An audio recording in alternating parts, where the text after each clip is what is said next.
Welcome to Two Chicks and a Horror Flick, a weekly horror movie review podcast. I'm Tawny Ray. And I'm Felicia Connor. Subscribe to get new episodes every Wednesday. We dive into trivia, drink a little whiskey, and of course, give our no BS opinions. Join our Discord server or message us on social media to talk all things scary. And if you like the show, consider supporting us on Patreon. You can find all these links on our website, twochicksandahorrorflick.com. Thanks for listening. Now let's get scared. Hello, everyone. Welcome back. We are super excited to have you. Today, we are talking about the classic, The Texas Chainsaw Massacre from 1974. I had a little skip in my fingers or something because I put 1874. That would be a fascinating one. Yeah, not that old. Not that old. But before we dive into all of this goodness, Tawny, what are you drinking? Well, I had a green tea, but I finished it already, so just water. Water.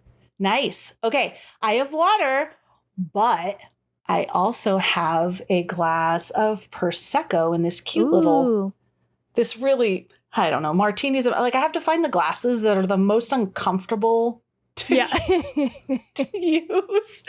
But I had an open bottle and I was thinking, here's tangent number one, but it won't be too long. I was thinking that November 1st feels kind of like a horror new year. Yeah, so totally. Yeah, right? Okay, I didn't even have to explain. I thought I was going to have this whole fucking thing prepared, and you know it.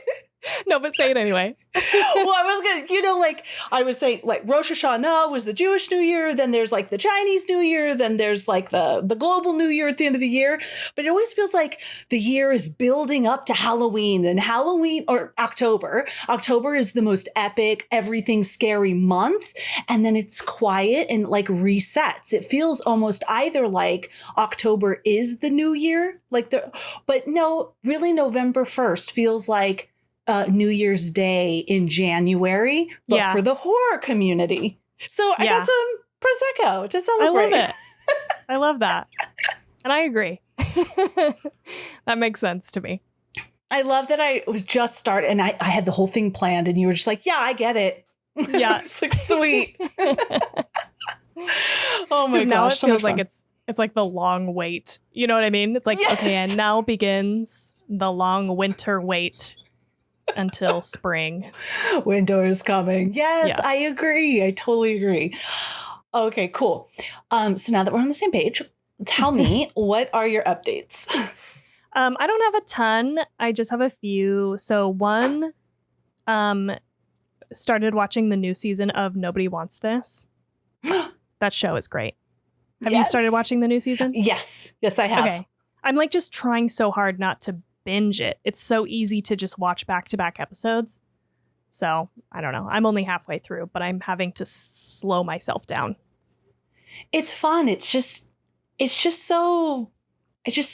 good feel. Exactly. It's very lighthearted and feels good. I can't remember if I mentioned this before, but I did finish Silent Hill F. And oh, you didn't. This is a great game. It's a little bit different than... It looked really hard from the previews that me and the kids watched. Dude, it is. It's fucking hard. And I even put it on the easiest mode, the story mode, and it's tough. But the cool thing about this game that I did not realize is that there's a lot of replayability. I'm not a person who likes to go back and replay a game, but you can, once you play through the first time, then you can go back and play through it again and get different endings. But not only can you get different endings, there's kind of different stuff throughout the game. So it's the first game I've heard, or, I'm sure they're out there, but I've heard of that does this it's a different experience when you go back through it. And so now Jade's playing through the second time and I'm watching him play, and it's really interesting to see because you kind of get to carry over some of the stuff from your first playthrough. So now you get to do it all again, but you're stronger, things, you have items that can help you, that kind of stuff. So yeah, I just shout out to Silent Hill F. I feel like it did such a good job of revitalizing the franchise. So are you able to play with your character who has developed already strength and stuff like that? You replay with that character versus starting over and then just getting a new ending? Exactly. Like you start over at the beginning of the story with the same character, but you like retain the things that you achieved. Like there's like items that you get to hold on to those, or like if you increased your stats, I think those stay the same for the new game plus. So yeah, it's cool. That's very cool. Very, very cool. And then the last thing I'll say is we started watching last night. Actually, there's a new like true haunting series on Netflix. And it's really good. It's like really, really good. So we watched like the first story is like a 4-parter. So we watched like all 4 episodes last night because we were like, well, holy shit, they've got us now. Like we have to know how this ends. So we watched it, and then we started watching the second story today, and it's good too. Like the way that they're presenting the stories. I'm not totally sure that it's, completely real. I'm sure that there's like a nugget of truth in here, but they're just doing a great job. It's cool. So that's on my list. Okay. And it scared me so freaking bad that that night when I was going to bed, I had to leave all the lights on. Oh, did you watch it? Yes. Oh, okay. That's on my list. Oh, I'm sorry. That's on my list for today to tell you that to talk about. I've watched it. Yes. I'm probably maybe at the same spot you are because I just started the second one. And I'm not too deep into it. I was so scared. I don't know what they did such a good job. I was so scared after that I left all the lights on in the living room and the kitchen, and then left my bedroom door open, but with all the lights on outside out there, and my bathroom light on in my bedroom. Yeah, it's creepy. It's so creepy. I think the thing about the first story is very much like this seems like a group of people who aren't. They're not people who are going to embellish. You know what I mean? Like these are people who seemed like skeptics or people who didn't want to have anything to do with this. And I think that made it scarier, which was cool.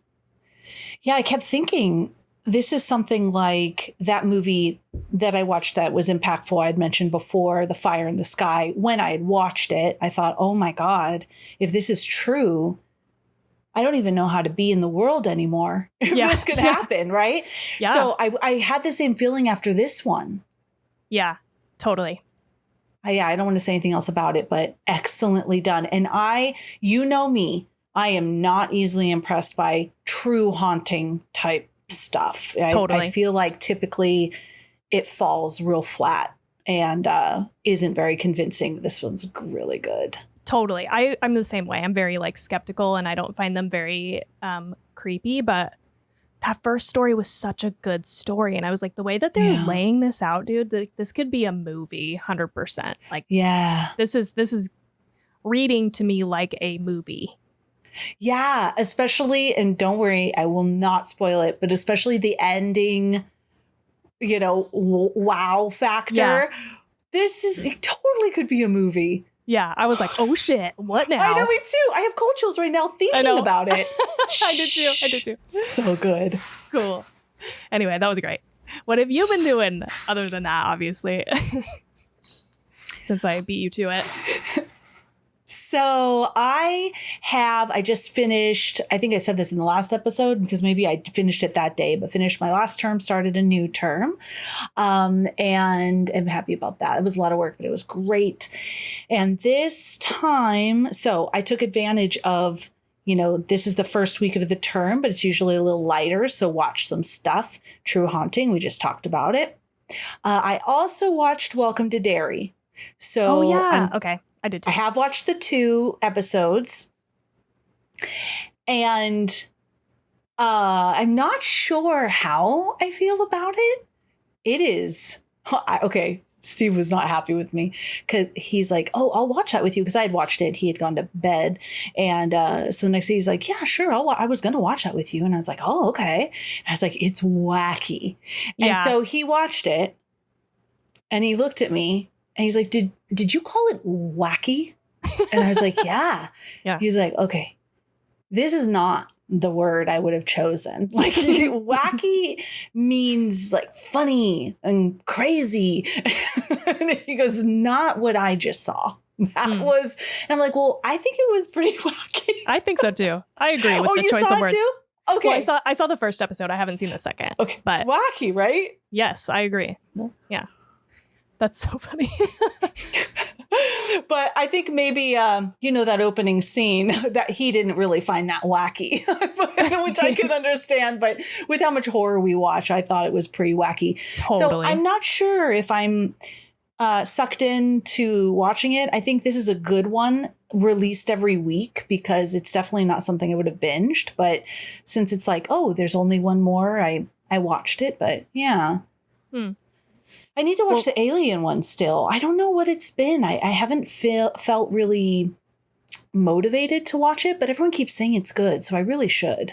Yeah, it is good, but we did finally finish it. It kind of feels less like an Alien installment and more of like an Alien adjacent sci-fi sort of show. Okay. So not that means you should or shouldn't watch it, just information for when you feel ready to start it. But yeah, I'm undecided about the Dairy Show too. Again, we've only seen one episode, but we'll probably end up watching the second one tonight, so we'll see. Yeah, watch the second one. I bet you're going to feel the same because I'm still possibly kind of curious to see the third one. I feel the same way as after seeing the first one, but I did rewatch the first one with Steve. It landed a little bit better. I didn't dislike it watching it a second time. Yeah. Okay. I'm sorry. The last movie I watched is not horror, but honestly, I think it is probably. I wanted to mention it because it doesn't fall within the horror genre, but it is something that scared me so intensely I felt sick to my stomach after. And it's called The House of Dynamite. And this is a story about all of these converging storylines of what would happen if a nuclear bomb or missile or whatever was shot at America. And so what happens is, if there was a nuclear missile that was shot, or if it's bomb, whatever, I'm going to say nuclear bomb, that was shot at America, what our reaction would be. They don't know where it came from, like what country. And it was really played a lot off of the Cold War and what happened there, where we were right on the verge of a nuclear war with the other country. So, and our reaction and all the pieces, like us trying to stop it, and then like all the pieces, and it's headed for Chicago. And it was so well done that I was so terrified. And you see how much, I don't know why anybody would want to be the president. Hands down, the number one job I would not want to have, because, you have this president and he has to make the decision on if he strikes the likely targets, as retaliation, even though we don't know who it was, or if he waits and another country is saying it wasn't us. And so do we believe him or do we not? And at the end of it, don't worry, I won't tell you anything, but I was just like, that was scary because that was real. Like if something like that happened, how much of our our survival is in the hands of other people and we don't even know about it. Totally. Yeah. We don't even know. We don't have a say. Well, I mean, I wouldn't even know what to say, but I'm just saying we wouldn't even know. And it was absolutely terrifying. It was so well done because it was absolutely terrifying. And I said to Steve, I looked at him and said, that was the scariest thing I think that I have ever seen. Wow. Ever. Yeah, I would. Yeah. Yeah. Okay. That's what I'm feeling right now. Yeah. Yeah. Because I'm trying to think like what. Yeah. I mean, I've only seen clips of it here and there, but I was like, oh, I don't think I'll be watching that. That seems too much for me. Yeah. It's definitely. Yeah. If you feel like you Can't watch that and then just like kind of let it go. I don't even know, let it go. I think because I study so much other horrific stuff that I just sort of refocused my attention on something else. But yeah, really, really well done. Okay. Well, that's about it for me. Cool. Do we want to dive in? Let's do it. Happy I have horror, lots to say. Happy Horror New Year. Happy Horror New Year. Happy Horror New Year. All right, friends. We are watching the Texas Chainsaw Massacre from 1974. The director was Tobe Hooper. Did I say right? Tobe? Yeah. Yeah, okay. For some reason, sometimes when you say words and it's like, wow, that's not right. Like, wait a minute. Wait a minute. Tobe Hooper. He also made the Texas Chainsaw Massacre 2, Alien Alive from 1977. Eaten Alive from 1977, and Invaders from Mars, a 1986 remake. Okay. This genre is horror slasher. We watched it on Netflix, so if you're hearing this sometime recently to us releasing, go check it out before it's gone. The cinematographer is Daniel Pearl. The country that it was filmed in is the United States. It was filmed in Texas. And the writers were Tobe Hooper and Kim Henkel. The cast was Marilyn Burns as Sally Hardesty, Paul Partain as Franklin Hardesty. I'm saying that right? Hardesty? Yeah. Okay. Edwin Neal as Hitchhiker, Jim Sydow as Old Man Drayton Sawyer, which was the guy at the gas station. When it said old man, I was thinking of that old man. Drunk old man? Yeah. Yeah. Oh, no, I was thinking of the old man. Not the old man. The old man. Yes, exactly. Four and olds. not the old drunk man, not the old... Lots of old men. A lot of them, yeah. Then we have a Gunnar. I like that name. Gunnar Hansen is Leatherface. Terry McMinn is Pam. William Vale is Kirk. Alan Danziger is Jerry, and John Dugan as Grandpa Sawyer, the old man. Got it. Okay.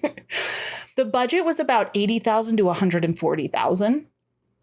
The box office was about $30.9 million domestic, and this is not including now anything else that had this. I mean, this movie continues to make massive amounts of money from everything.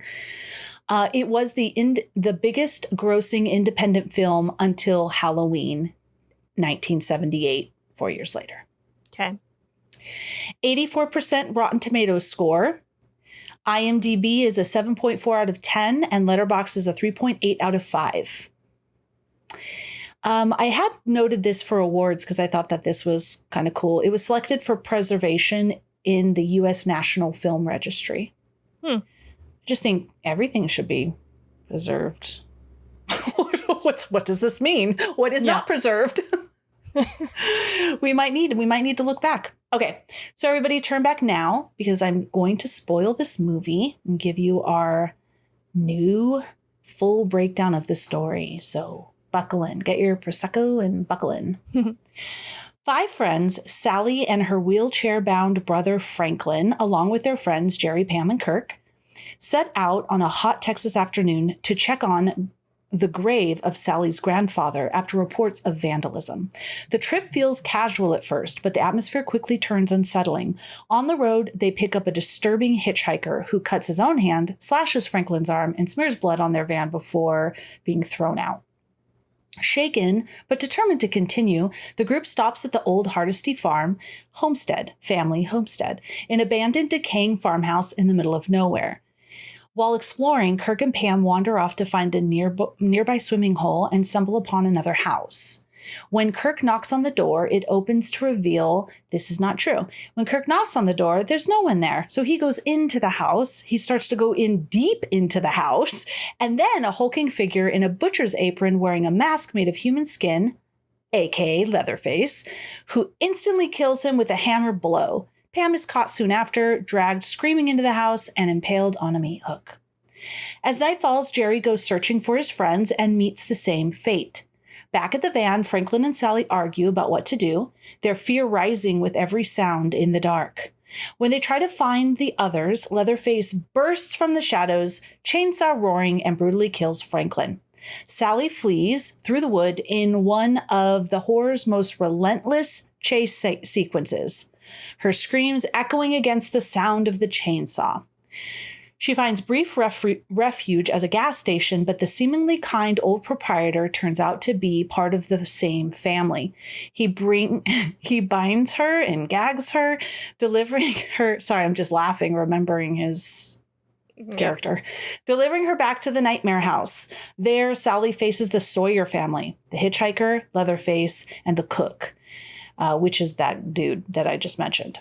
They seat her at a grotesque dinner table, mocking her screams, and even tried to have her skeletal even tried to have their skeletal, near dead, very old man grandfather strike the blow to kill her. In the final burst of desperation, Sally breaks free, hurling herself through a window for the second time and running into the rising sun. The hitchhiker is hit. Okay, so other stuff happens. That guy gets out there. He's hit and killed by a passing truck. And Leatherface swinging his chainsaw wildly in frustration. Sally jumps in the back of another truck, and then he's spinning as Sally escapes, spinning with his chainsaw in the back of a pickup truck, bloodied, and then laughing hysterically.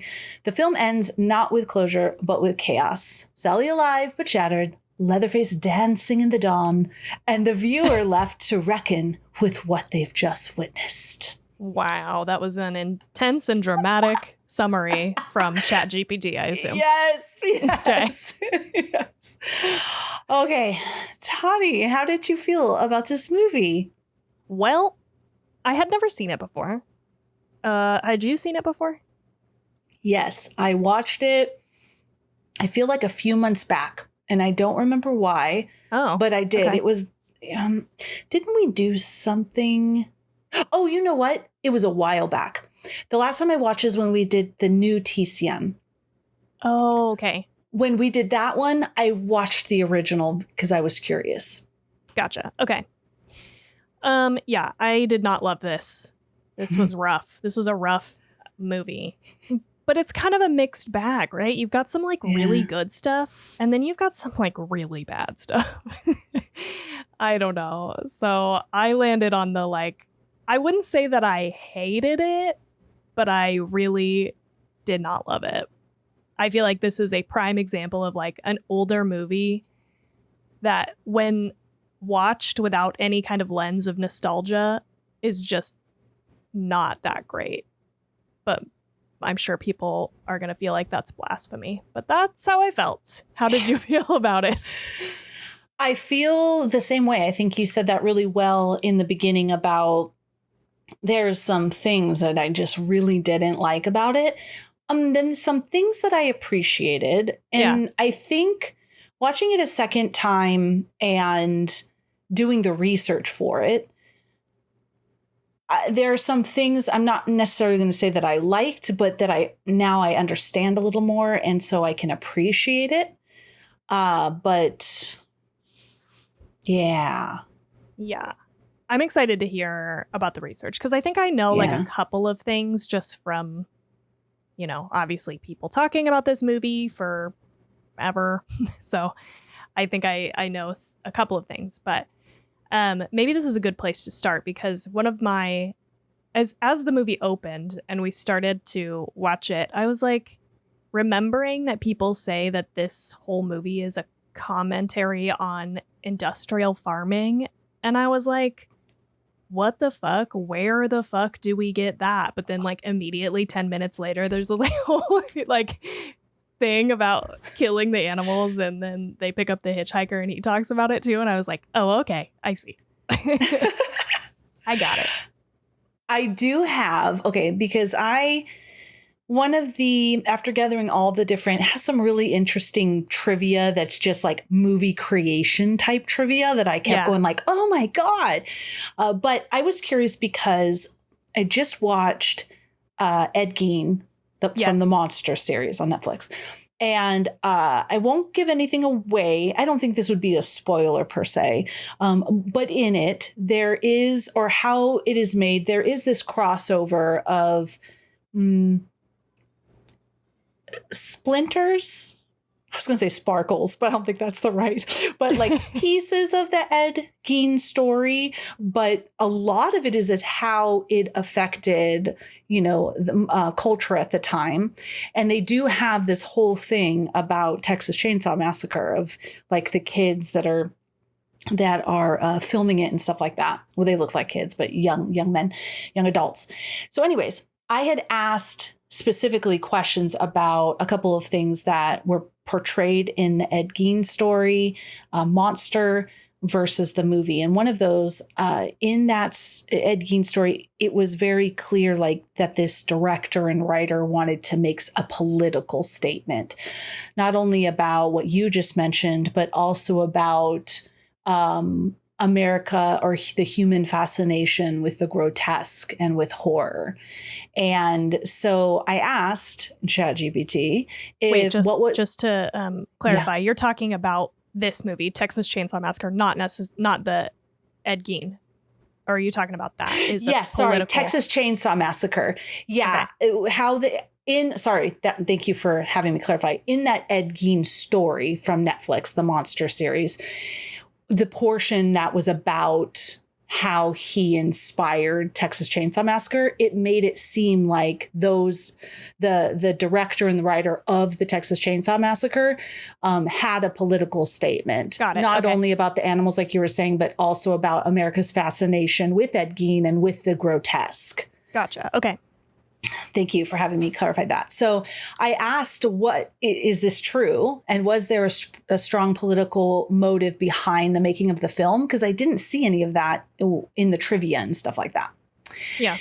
And so what I got is, yes, there is credible evidence that Hooper and Henkel intended at least some social commentary, albeit not necessarily a straightforward watch our film and see how evil society is message. In interviews, Hooper has spoken about the film in terms of cultural and political context. For example, he cited the environment of mass media violence, so news footage of war, murders, and riots. So that is very apparent in the beginning with all the news commentary. Consumerism and a sense of cynicism or distrust in institutions. Hooper has cited changes in the cultural and political landscape as central influences. His intentional misinformation that the film you are about to see is true was a response to being lied to by the government about things that were going on all over the world. It reflected the skepticism after Watergate, the oil crisis, the economic recession, and the Vietnam War atrocities. In one article, director Tobe Hooper frequently alluded to Chainsaw's political messaging, both when making the film and when discussing it later. So there does show that there is a pull. And the film is not the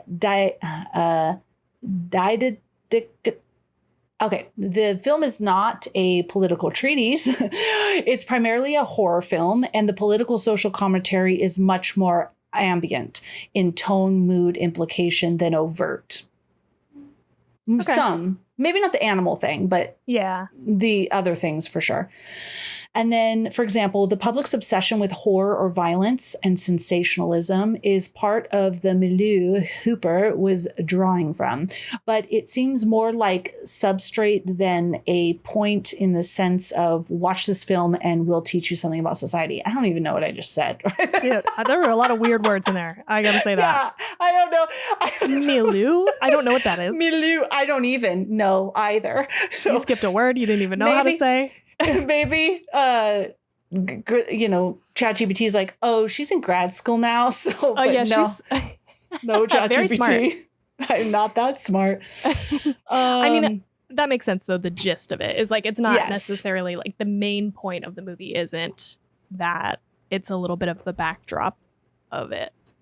Yeah. One interpreter said, one critic writes that the film is about meat, about the chain of life and killing sentient beings, which suggests an ethical commentary on vegetarianism than purely political, which I don't think that's what the whole thing was about, for sure. And then I have this other little piece of trivia that, just because it goes along with this, Guillermo del Toro became a vegetarian after seeing the film. Interesting. Okay. I don't know if this is true, obviously. This was just from the IMDb thing, so maybe he loves meat, but that's what it says. Mission accomplished, I guess? I don't know. I wonder if Toby Hooper himself was a vegetarian. Yeah. Maybe after this movie, after you hear what I have to tell you about filming this movie. Maybe. Okay. I will also say that, so one of these moments that was really, because the acting. Okay. Well, first of all, before I introduce that, is there anything else you'd like to say about the meat part? No. Not okay. Not right now. I may regret later. saying that, but okay. Yes. This will transition to acting.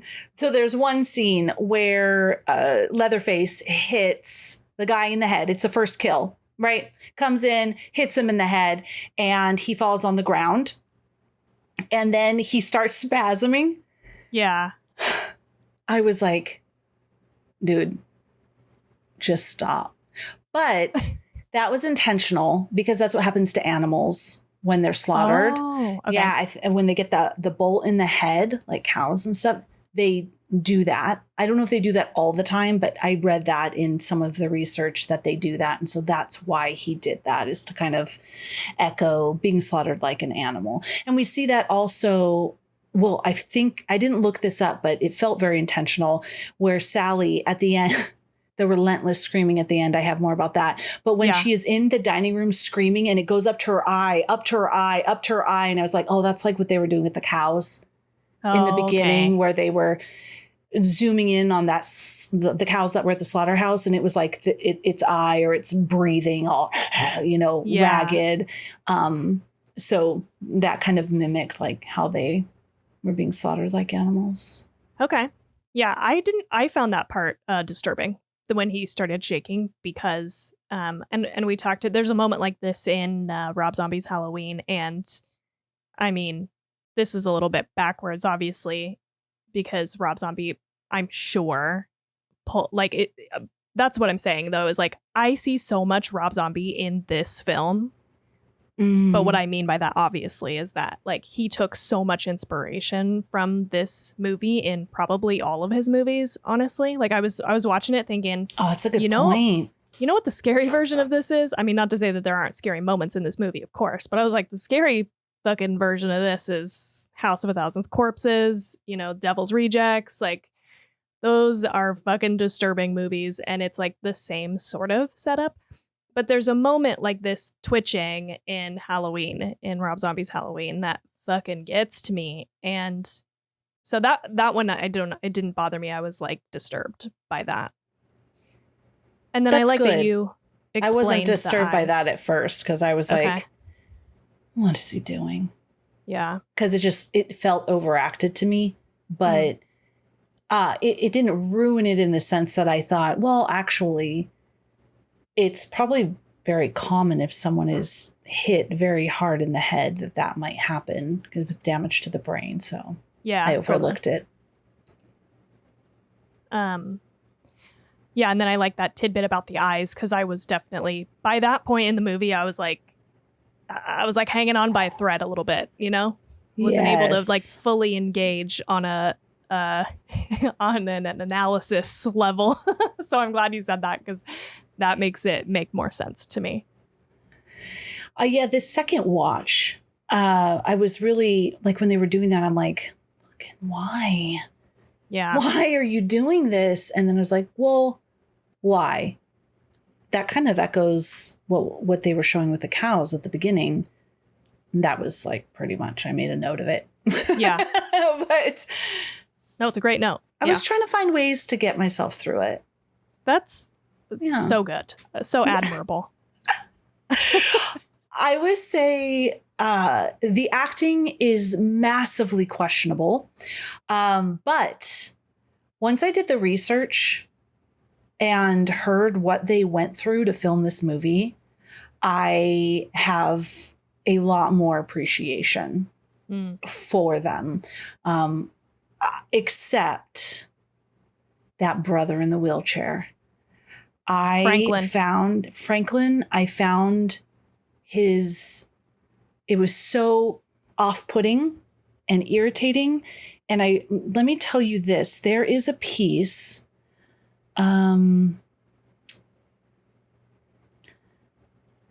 about Leatherface. I tried to organize my notes real nice. So let's see if it works. We shall see. But here we go. All right. So this quote is about Leatherface, the actor Gunnar. But I have a piece about Paul on this. So Toby Hooper allowed Gunnar Hansen to develop Leatherface as he saw fit under his supervision. Hansen decided that Leatherface was mentally handicapped and never learned to talk properly. So he went to a school for the mentally handicapped and watched how they moved and listened to them talk to get a feel for the character. He also tried his best to make his portrayal as non-offensive as he could, and many fans, including those who are mentally handicapped, say he succeeded. And I would agree. I put a note here. Paul Partain or Parshin, whatever his name is, should have done the same. Yeah. His fucking, it was ridiculous. And I have a whole bunch about this guy. Nobody liked him. I guess he was a method actor. So just imagine this. Okay. On and off set, he never left that character. So a lot of them didn't like him. Right. And there is this piece here that Gunnar Hansen said that during filming he didn't get along with Paul, who played Franklin.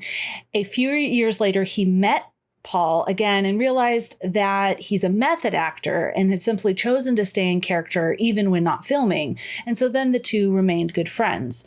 But to show the budget or lack thereof, these are two different little pieces of trivia. They were working with Daniel Pearl mentions they had to choose between two vans. One was, this ties in, trust me. One was to be the van used in the film the characters are driving, the other to be the equipment truck. So obviously the smaller of the two was chosen as the equipment truck. Gunnar Hansen mentions Paul Partain. I hope it's Partain. I'm just going to Paul, who plays the wheelchair-bound Franklin, was so into his character that he would do nothing but complain all day, even off camera. Hansen says he was happy to kill Paul's character because it meant that was the end of Paul's days on set. And then Paul also didn't get along with Sally, so Marilyn Burns. They did not like each other, and much of their bickering is genuine bickering in the film. You know what? That is some of the most authentic part, like some of the most authentic acting, because apparently it wasn't acting. I feel like in the whole movie, like I was like, you know what though? This is feeling definitely like siblings. Okay. Two people fucking mad at each other and who hate each other in this moment. Not that I have siblings, but I was just like, I'm feeling the tension. Yeah. Everything he did. So first of all, he sounds like he took his acting very seriously, and it did not work. And for what? Yeah. And for absolutely what? I can just say, everybody I felt was really doing their best. Him, maybe he thought he was doing his best, but like one thing is it's just so over the fucking top, and it makes me irritated. Like, for example, oh my God, it makes me feel angry thinking about it. When even the guy, the hitchhiker, I like appreciated him. Like, he was like all over the place, but okay. When he cut his hand and then Franklin's face was like, and then it never changed. And then he gives him the knife and he's like, at the knife. Yeah. God, if I was the director, I feel like I would smack him. What the fuck are you doing? Stop. Look how mad I'm getting all red. I was like, stop it, fucking stop it. And and then when they're in the house, so sometimes he seems like he might be mentally disabled and other times not. He's speaking very clear. It looks like he maybe just is disabled. It like needs a wheelchair. But then this is one of my most hated scenes when he's in the house and he's like mocking Sally and them talking. And then he starts going and like sticking his tongue out and spitting and like he's fucking 2. I'm like, what now? What is this? Yeah. Okay. I need it. I'm glad I have a drink.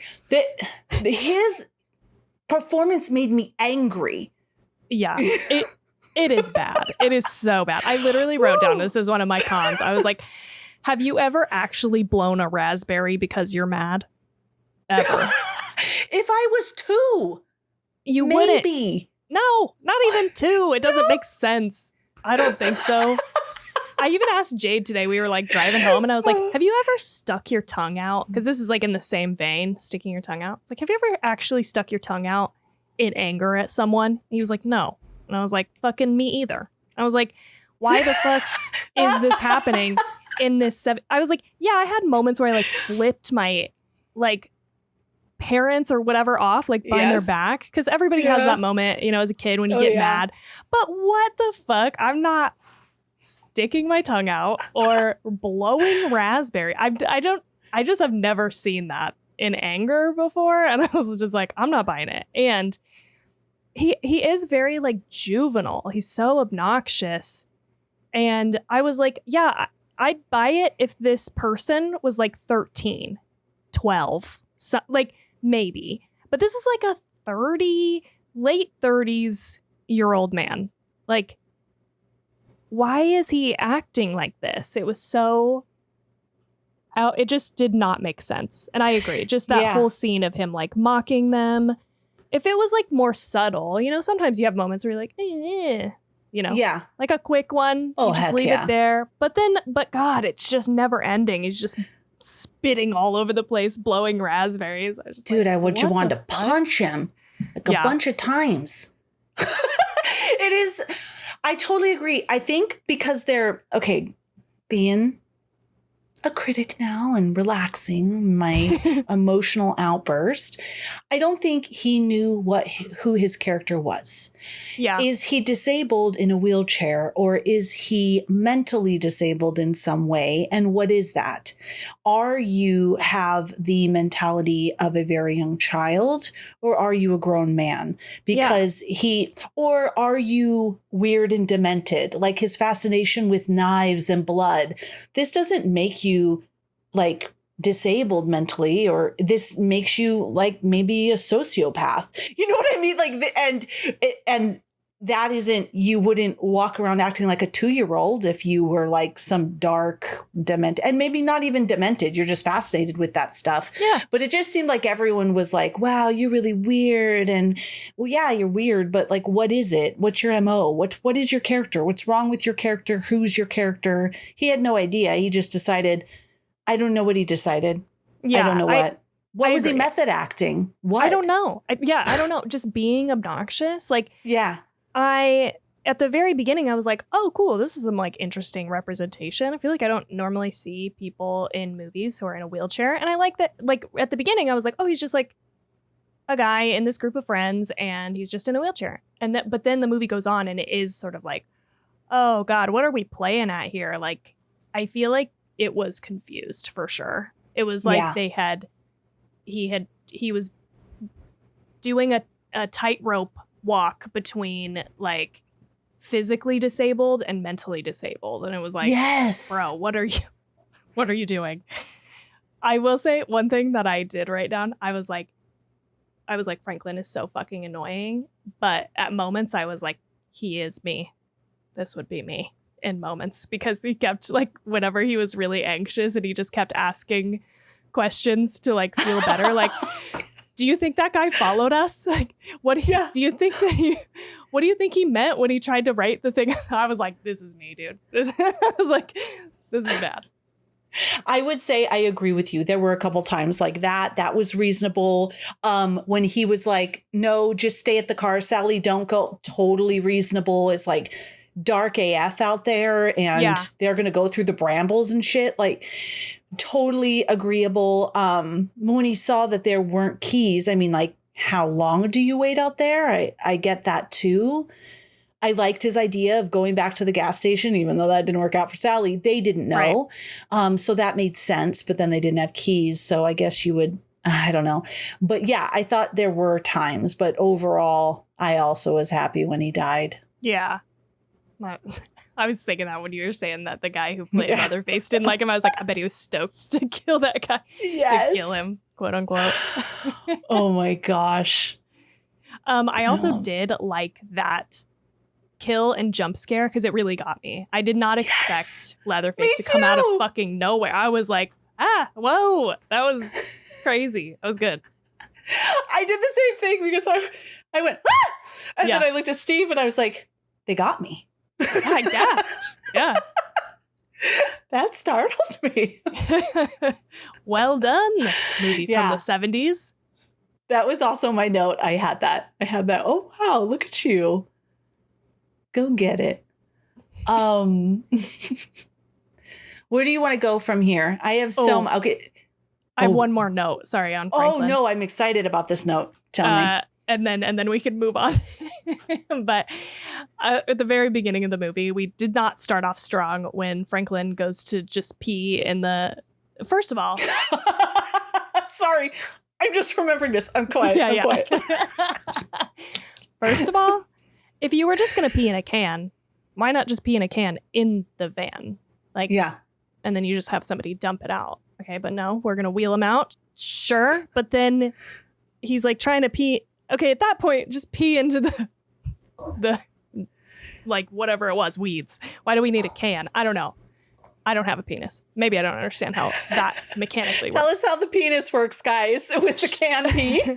Okay, but then there's like a car that honks or something, right? And it like startles him, and we have like a 45-second scene of him like rolling down a hill. There's like multiple camera angles and lots of tumbling and roll. And I just was like, that was comical, and I am sure that it was not supposed to be. Like, we're off to a rough start here tonally, because that made me laugh. And then he's laying there on the ground as though he is massively injured. Yeah. For a minute, he's like unconscious from this tussle in the tall grass. I'm like, Franklin, you alive down there? Jesus. Oh my gosh, I need a fan. I think the Prosecco is making me hot, and my anger and my laughter. This is great. That is so true. So stupid. Why? It was making me laugh. There were definitely a few moments in this movie where I was like, come on. Gosh, what else do I have about this Paul guy? Well, you had started talking about the beginning. One thing that's hard, and I know it's an older movie, is I could not hear so much of what the people were saying, so much of all of this. I didn't even know until second watch that Sally was there to see her grandfather's grave. There was just so much going on. And at first also I was like, why are the people all just drunk at the graveyard? Yeah, that's a great question. Yeah. And I guess like so I guess for this part, actually, it could marry in the Ed Gein part, and we could just put that aside. So this movie, we learned why it was marketed, or it was shown based on a true story and kind of like the misinformation piece. But just to clarify, it is largely fictional. The character of Leatherface and of course, all of the body part furniture and stuff like that was inspired by Ed Gein. But it is not a true crime retelling, of course. Well, I shouldn't say of course. You never know, but it's not. There you go. Now you know. And Ed Gein didn't eat people, right? He was not a cannibal. He was. Yeah. Oh, okay. All right. Ooh. I believe he did eat parts, yes. Okay. But in this monster film, this was the second question I asked. So I asked two. One was about the political statement, and the other was about Ed Gein, because in the Ed Gein monster story, it makes it seem like the director of the Texas Chainsaw Massacre was hugely inspired by Ed Gein and the society's fascination with him. So He was, but partially. So director and co-writer Toby Hooper and the co-writer Kim Henkel have acknowledged that Ed Gein's crimes served as one of the inspirations for the film, especially the grotesque imagery of masks made of human skin, dead body furniture, grave robbing oddities. And the name Leatherface, the skin mask motive of the farmhouse setting, and the farmhouse setting of ritualistic cannibalism also drew on Gein's well-known case. However, they were very clear that the film is not a factual retelling of Ed Gein. He is not the prime focus of this film either. Those were just pieces that were inspired by him. Yeah. Some other, and this was just me watching the movie from just watching the Monster series. In the beginning, where I really liked that the crime scene photos that would flash like these. I thought that was really well done. Those effects were good too. They looked really gross. And that was very reminiscent of when the police went to Ed Gein's house and the type of stuff that they were taking pictures of. So that was very reminiscent of that, of Gein. And of course, all of the furniture, the lampshades, the mask, of course, Leatherface, and how he wore all those different masks. And also the dead woman upstairs, because that's also in Psycho. And that is reminiscent of Gein and his mother. And then also all the grave stuff is the last one I'll mention. The grave stuff in the beginning, because actually Gein did not kill a lot of people, only a couple of people. And I'll say only, but I'm just saying 2 people. Most of the people he grave robbed, they were dead bodies that he took from the graves. And so that whole thing was also very reminiscent of his story. Yeah, gotcha. And I do have a question about this because we did watch the first episode of that Ed Gein monster thing. I was surprised Jade put it on, and I just was like, okay. Here we go. We'll watch this, I guess. I don't think we're gonna keep watching it, but in the episode he goes to dig up his mother but can't, and so digs up the grave next to her. What did he actually in real life dig up his mom? I think it was just I don't think so. Yeah, okay. I don't think he dug up his mother. He dug up other women. Other people. Okay. Yeah. But there was this he did have a really bizarre relationship with his mom, which drew that inspiration just for Psycho and that guy's relationship with his mom. And some theorize that he dressed up like women to be like his mom. Okay. Like the women that he would dig up and the body parts he put together, like the suit and whatever, was like his mom, they had said. But I guess he was really, I would be curious to listen to tape recordings of his interviews. I'm just curious because I heard that they're very rambling and they said that he had schizophrenia. And so it was hard to tell what really were the reasons or what was factual happened and what wasn't. Yeah. Okay. Interesting. Okay. Yeah. So that's that about Ed Gein and Texas Chainsaw Massacre. But since we were just talking about the inspiration, director Toby, I don't have to keep telling you his name, but the director got the idea for the chainsaw weapon when noticing a display of chainsaws in a crowded department store during Christmas, during a Christmas shopping frenzy. Okay. There's that. Also that the movie was going to be, I didn't write this down, but I just remembered it. They were going to call it Head Cheese. Then they were going to call it something like Saturn Return or Saturn, because remember she kept talking about all of the astrology stuff, horoscope stuff, and then they were going to call it Leatherface, and Gunnar was really excited because that was his character's name, and then when they changed it to Texas Chainsaw Massacre, he thought, oh, I'm not gonna this isn't going to be a big career explosion for me like I thought it was. Little did he know. Little did he know. Glad they didn't name it head cheese. That part was gross. It was so gross. Ugh. What is that even? I don't know. I was like, what are we even talking about here? What is that supposed to be? That does make it seem like, I was kind of mocking that other critic who was like, oh, it's all about vegetarianism. I'm like, oh, come on. Well, I mean, what was the purpose of that big disgusting thing? It made me not want to eat meat, really. It was gross. Yeah. Ugh. That head cheese thing. I don't think I've ever eaten head cheese. I don't like the name. I don't think. Yeah, I'm like, I've seen it though.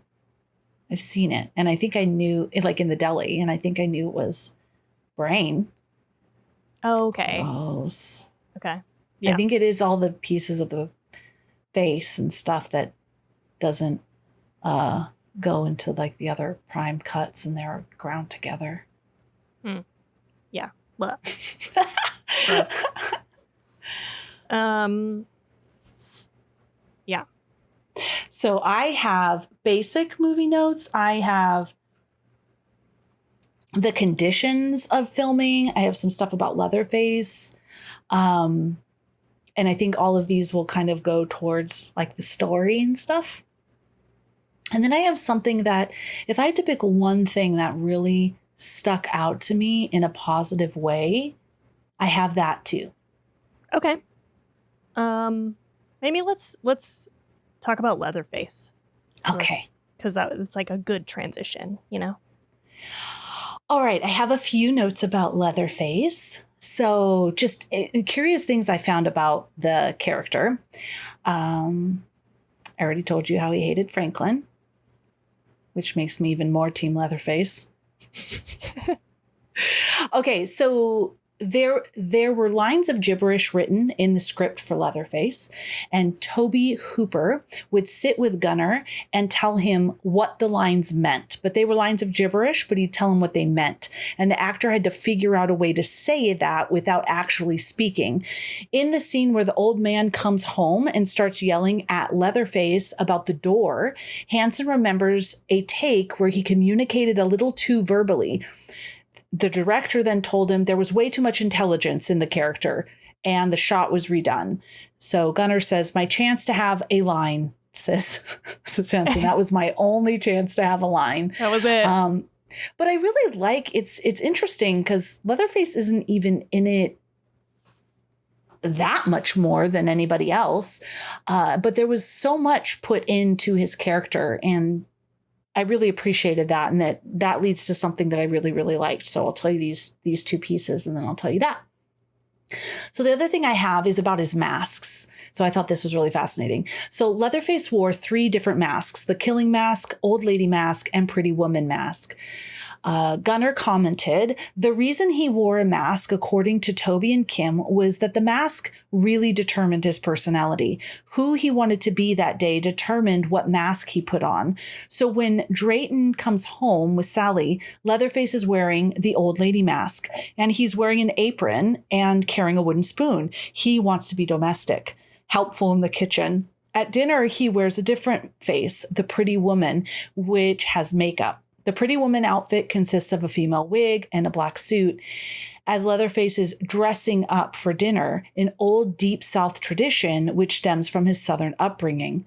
And the killing mask is the skin mask he wears while chasing and murdering captives. Hansen later added, the idea of the mask is that there is no personality under the mask, that there's no personality under the mask. That was the idea in talking with Toby and Kim.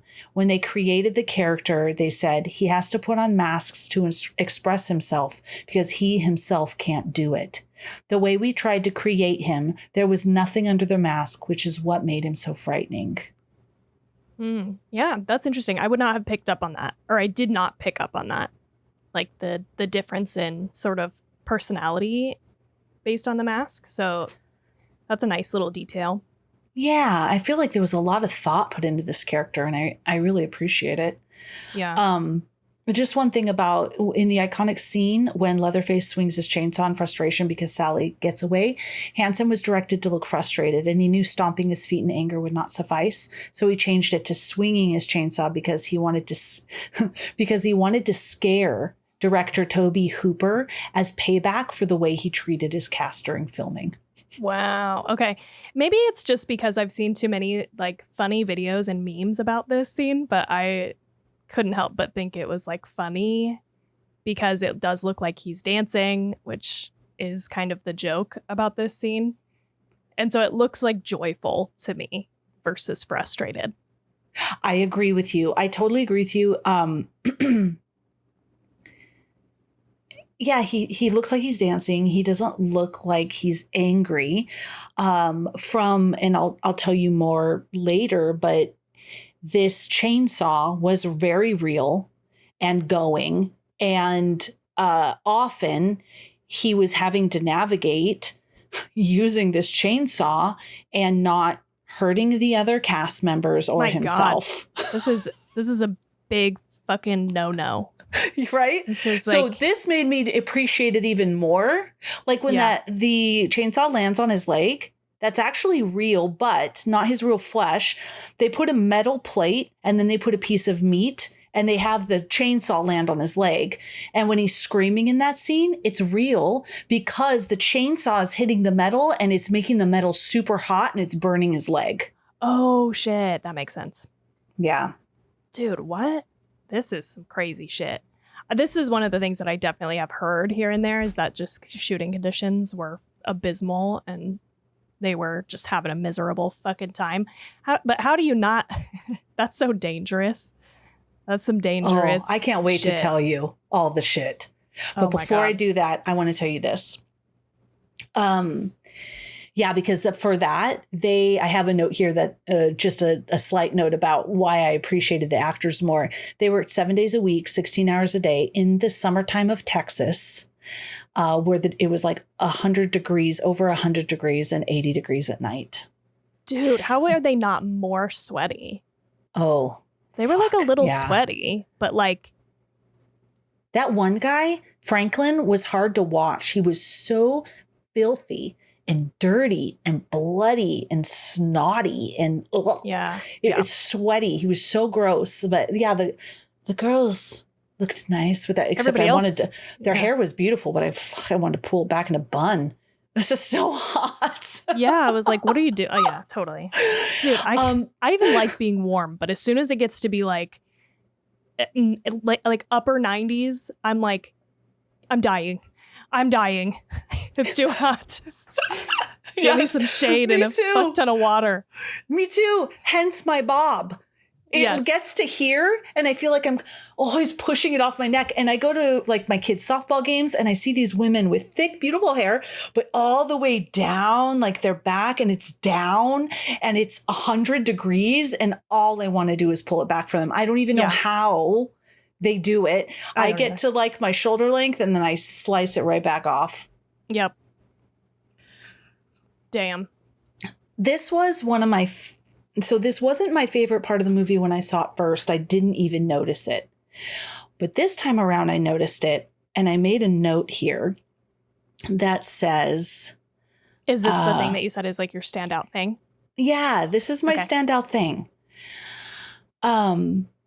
Okay, so there is the scene, watching it this second time, I said...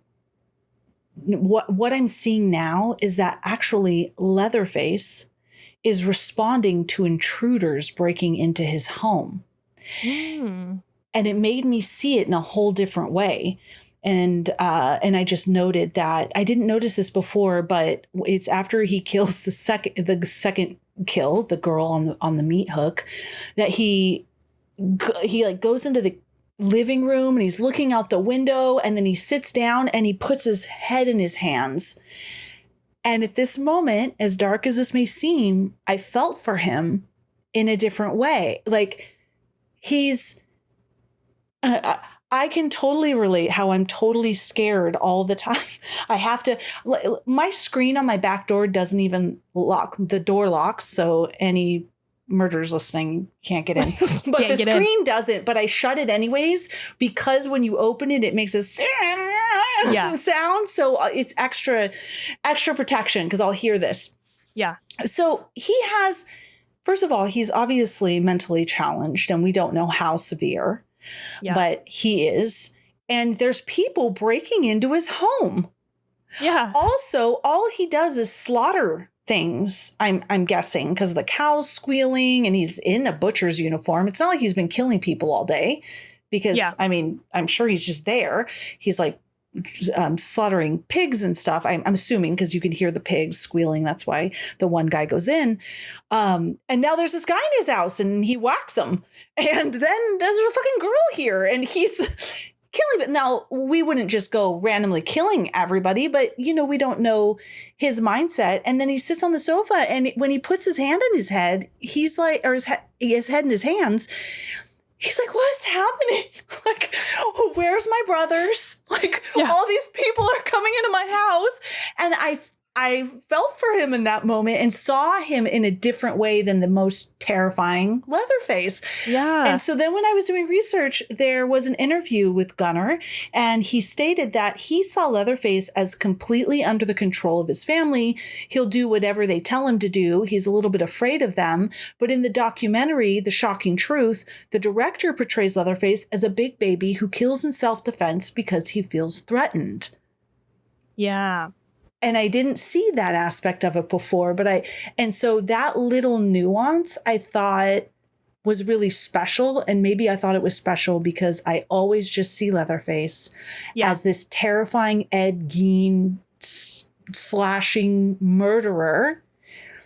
And this was a different take. So I really appreciated that.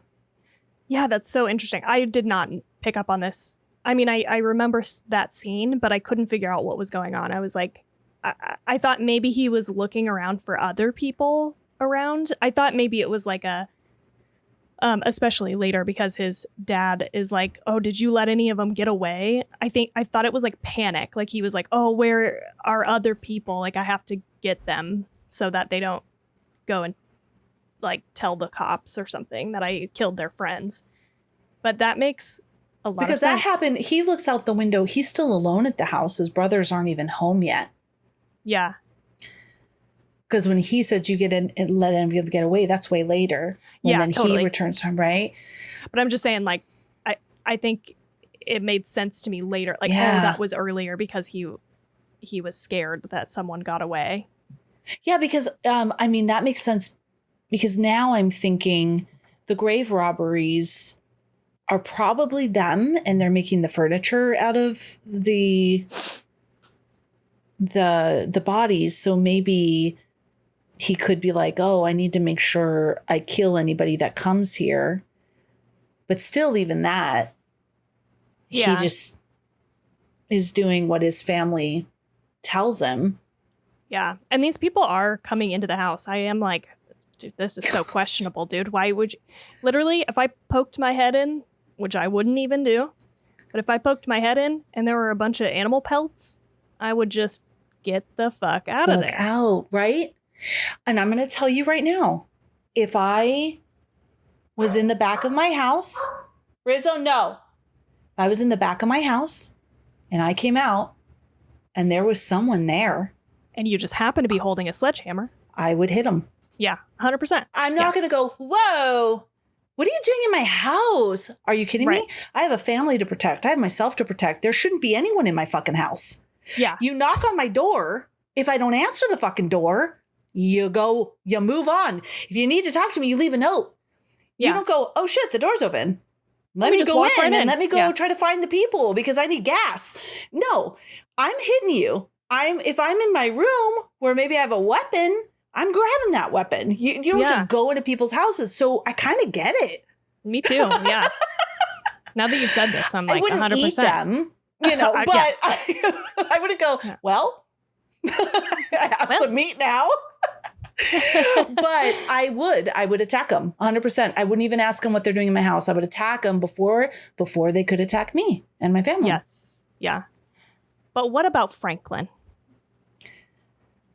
He was irritating. Because no, I'm just kidding. He's just annoying. At this point, well, maybe that's where that comes into play, what you're saying. Is like, Because then his brother hasn't come home yet. Right? No, yeah, he has. Because that's when Sally, no, I'm trying to think. No, he hasn't, because Sally goes all the way to the gas station. That's Sally right. goes all the way to the gas station. Then his brother comes home. Because I was thinking maybe his brother's like, did you let any of them get away? And so he's just like, shit, runs out. And if there's anybody he doesn't know on his property, he's going to kill him. Yeah. I got the impression that this guy was his dad. Is that not? No, it's his brother. Oh, okay. I saw that in a factoid. I definitely thought that somebody was had asked who I think it was actually Gunnar said, I've been asked multiple times. People were wondering if this was the boy's dad, and he's one of the brothers. So he's the older brother. Got it. The other three. Yeah. Okay. That makes sense. Yeah. Got to tie up the loose ends. There's fucking imagine how stressed he is. Okay, I'm really humanizing him. You really are. Imagine how stressed he is at this moment. There's people in his house. He's killed 2 of them. Like, now he's killed these people. Thank God we're cannibals, because now we have dinner. Yeah. But then I go outside. There's more. He probably went outside because they were screaming, Jerry, Jerry. True. Right? So he's like, fuck. There's more people. So then he goes outside, and he, holding a chainsaw, is able to sneak up on them. Dude, He is skilled with that chainsaw, though. Great point. I thought with the chainsaws you had to go like, a lawnmower. No, it's just on. It's like electric version. Right. It's like boom. And he kills them, and then he's like, and this woman will not stop screaming. Yeah. Like, this is a problem. You're gonna bring everybody in the county is going to hear you. Yes. Yeah. Oh, the amount of stress he's under. I'm just saying. He's got it bad, dude. This actually, I think, would be a really cool story. Yeah. Of Leatherface as a child. Isn't there a movie called Leatherface? But is it as a... I don't know. There is. There's totally a movie called Leatherface. I wonder if it is. Because wouldn't that be interesting? A more sympathetic him as a child, and then how he's turned into who he is. Yeah, definitely. When they get home, the brothers, and the older one is like sort of berating him, and you can tell that he's scared of him. I was like, "Ooh, this feels bad." Like, yeah. So, yes, there is a 2017 movie called Leatherface. A violent teen and 3 others kidnap a young nurse while escaping from an institution. Oh, yeah. Okay, so it is about a disturbed young man who embarks on a murderous rampage that shapes him into the legendary killer known as Leatherface. I don't buy that. Based on my take right now. Yeah. I don't think he's some independent guy who went to college and kidnapped a nurse. No, I would venture that he has not even ever left the farm. Yeah, same. Yeah. No Wrong. to that rendition. Wrong. Interesting. I like this angle. I like this too. It makes it for a better movie for sure to me, because otherwise it just feels sort of like, I don't know, hollow, except for the message of, factory farming. Yeah. I like this. Hey, Rob Zombie, the way you did my favorite Halloween version, can we do a young Leatherface? Yeah, dude. Honestly, that would be... God, I would love this. That'd be good. I'd love this. I don't know if this is a perfect time for this or a terrible time, but I just need to say that one of the things that I really liked was Pam getting hung up on that meat hook. I was like, that is actually very scary, because I don't think that even if you had... Jade and I had to pause it and have a conversation. I was like, do you think you could pull yourself off of that? And he was like, I don't think so. And I was like, I don't think so either. Even if you had the upper body strength, the angle is such that you don't have a lot of leverage.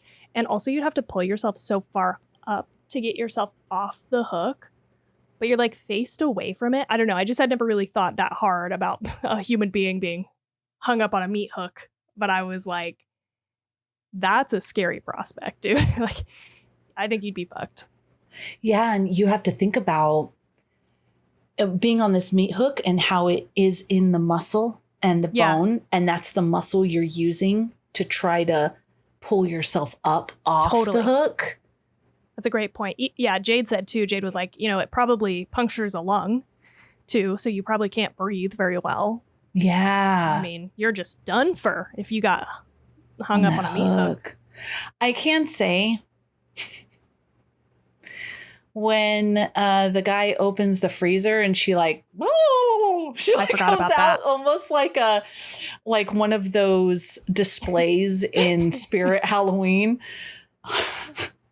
It's like, what the fuck was that? Like a clown jumping out of a Steve box. was more generous because I was like, what the fuck was that? And he goes, oh, she wasn't completely dead. I'm like, yes, I can see that. But what is this? This weird. This. No. The wacky inflatable arm guy. But that's okay. That's okay, Pam. I forgot about that. That was rough. I have something about what you just mentioned about the meat hook. Let me just find it. Since you mentioned the meat hook, I have a note here. So for Pam's meat hook death scene, Terry McMinn was actually held up by a nylon cord that went between her legs, which was padded with maxi pads. Despite the padding, it was still quite painful. So she decided to use that pain to make her performance more believable. This is totally random, but my ladies will get me. They did a lot of shots of the girls up from under their butts. Yeah, I noticed that too. What do you call it? What did you call it? The male gaze. Yeah. We talk about that a lot. Lots of up under their butt. Get it? Okay. There wasn't nudity though. So, but we get some butts. But when Pam was walking to the house and it was just right, like mainly her butt, and she's walking up to the house because she's looking for her boyfriend. I thought to myself, it looks like she's wearing a really big maxi pad because the pants went like really straight and padded right in here. Oh, interesting. And I thought, oh, she looks like she's wearing, that's what I thought. She looks like she's wearing a pad, like a big pad, not like these new age 2000s super thin, can hold everything pad. Panty liner. Yeah, exactly. Like a really thick pad. And I was like, oh, and I thought to myself, that sucks. If not only it's over 100 degrees, it's filthy, she has to wear these little Daisy Dukes and she has her period. Oh, like, yeah, I really that would felt suck. for her. But then I saw this and I was like, oh, I wonder if she was already all padded up for her next scene, because the next scene was when she was meat hooked. That makes a lot of sense. And that's crazy that you even noticed that. That's such an eye for detail. Or maybe I was looking at her butt too close. No, I'm just kidding. Oh my goodness. Okay. I saw here. Let me just make sure because I had. So let me tell you a little bit about, because I think it might, what the kids went through, what these people went through filming this movie. Because maybe we would appreciate it a little more, or add a little bit of appreciation to what had happened. The film was shot in brutal conditions. I had my jaw dropped for a lot of this stuff. I was like, oh my God, this is horrible. Yeah. So there was intense heat, long days.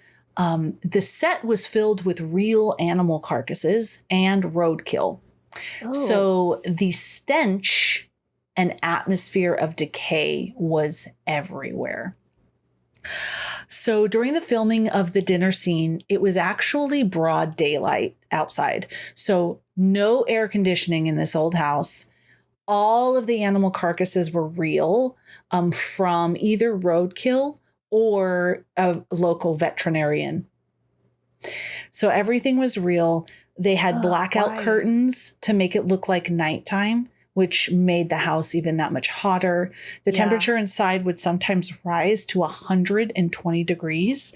And because of all the animal bones and carcasses, there was and the tense amount of heat began to make everything smell so absolutely unbearable that many of the actors said that they would have to go out for 5-minute breaks to vomit and then come back in to record.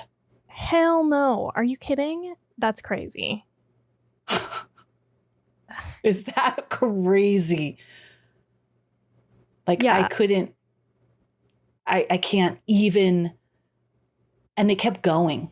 Yeah, like what? I would quit immediately. I'm not doing it. 120 degrees is like, how did no one die of heat stroke? Like, so horrible. Well, let me tell you this. This was so let's see. Also this. So due to the low budget, Gunnar had only one shirt to wear as Leatherface. The shirt had been dyed, so it could not be washed.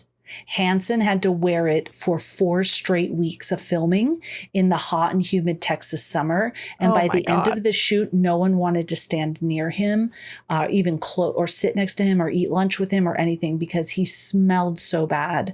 And then for Sally, when her shirt was so blood soaked, by the end of filming, it was almost stiff to put on. And there's something like with her shirts, she would bring them to the laundromat to wash them, and she had like 3 of the same shirts that she could rotate. And then she went back to pick up her shirts and they had been stolen from the dryer. So she went back to the store to say, I need this shirt. They had one, but it was too big. But that's the one she got. That's why her shirt's a little bit bigger towards the end. And that was the only shirt she had for the rest of filming was that one shirt. That sucks. Also, one of the worst parts of the climactic dinner scene was the 120-degree Texas heat, plus the filming lights meant all the food on the table quickly rotted, and the room's poor ventilation made the reek even worse, raising it to genuinely health-threatening levels. Filming for 27 straight hours led to several of the actors suffering genuine sanity slippage and taking Tobe Hooper's direction as meaning they really were the characters, not exactly the result you want when most of them were playing cannibalistic murderers. Oh my God. In DVD commentary, Gunnar Hansen eerily recounted how he genuinely wanted to kill Marilyn Burns for a few seconds after being ordered to do it by his brother. Edwin Neal, who played the hitchhiker, said that the making of this film was more miserable than his service in Vietnam, and said he might kill director Tobe Hooper if he ever saw him again. That's crazy. Isn't this crazy? Yes. Sorry, hang on. Yeah, that's fucking wild. He said Gunnar Hansen recalls shooting the sequence where they cut Sally's finger. Okay, this is fucking crazy, Tawny. Okay, listen to this. Oh God, I'm scared.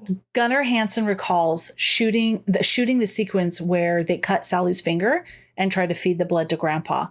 The tube that shot the fake blood kept clogging, and finally, after several takes without the tube working right, Hansen simply sliced Marilyn Burns' finger open. He goes, and the reason was, he explains, at this point, we were insane. He proceeds to explain his only desire at that point in shooting was to get the film done. He didn't care about his fellow actors' well-being at that moment, and this sequence was shot in the back end of a 27-hour workday.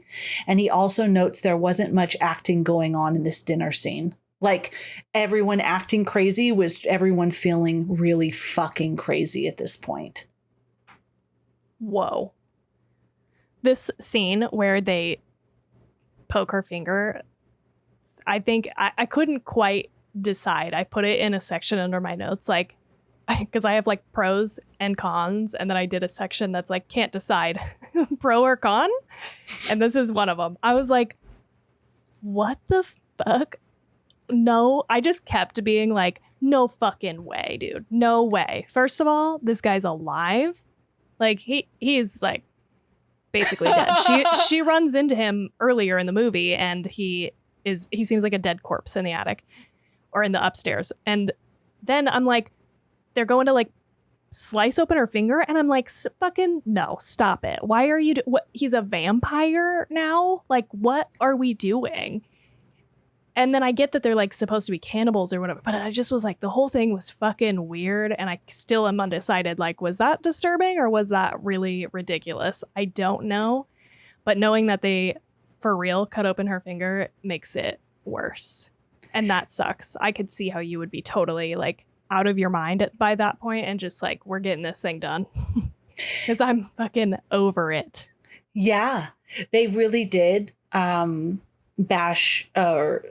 did cut open her head. She really did get hit with that sledgehammer. I don't know if that wound they show is real, but they did hit her, and all of those scratches on her were real. She got them from running through the trees and the brambles. So all of those cuts and a lot of the blood that's on her was real. Not towards the end where she's like gushing covered in blood. That was fake blood, but a lot of the blood and scratches on her were actual blood and scratches. So I tell you all these things, and then let me tell you this. Okay. The cast and crew were paid. Okay. So first, to do all of this, the cast and crew, let me just make sure. Hold on one second. Because I have a couple things about this. This is just crazy. This is fun to research. Yeah. Who said that they would kill Tobe Hooper if they ever saw him again? The hitchhiker. Okay. All of this.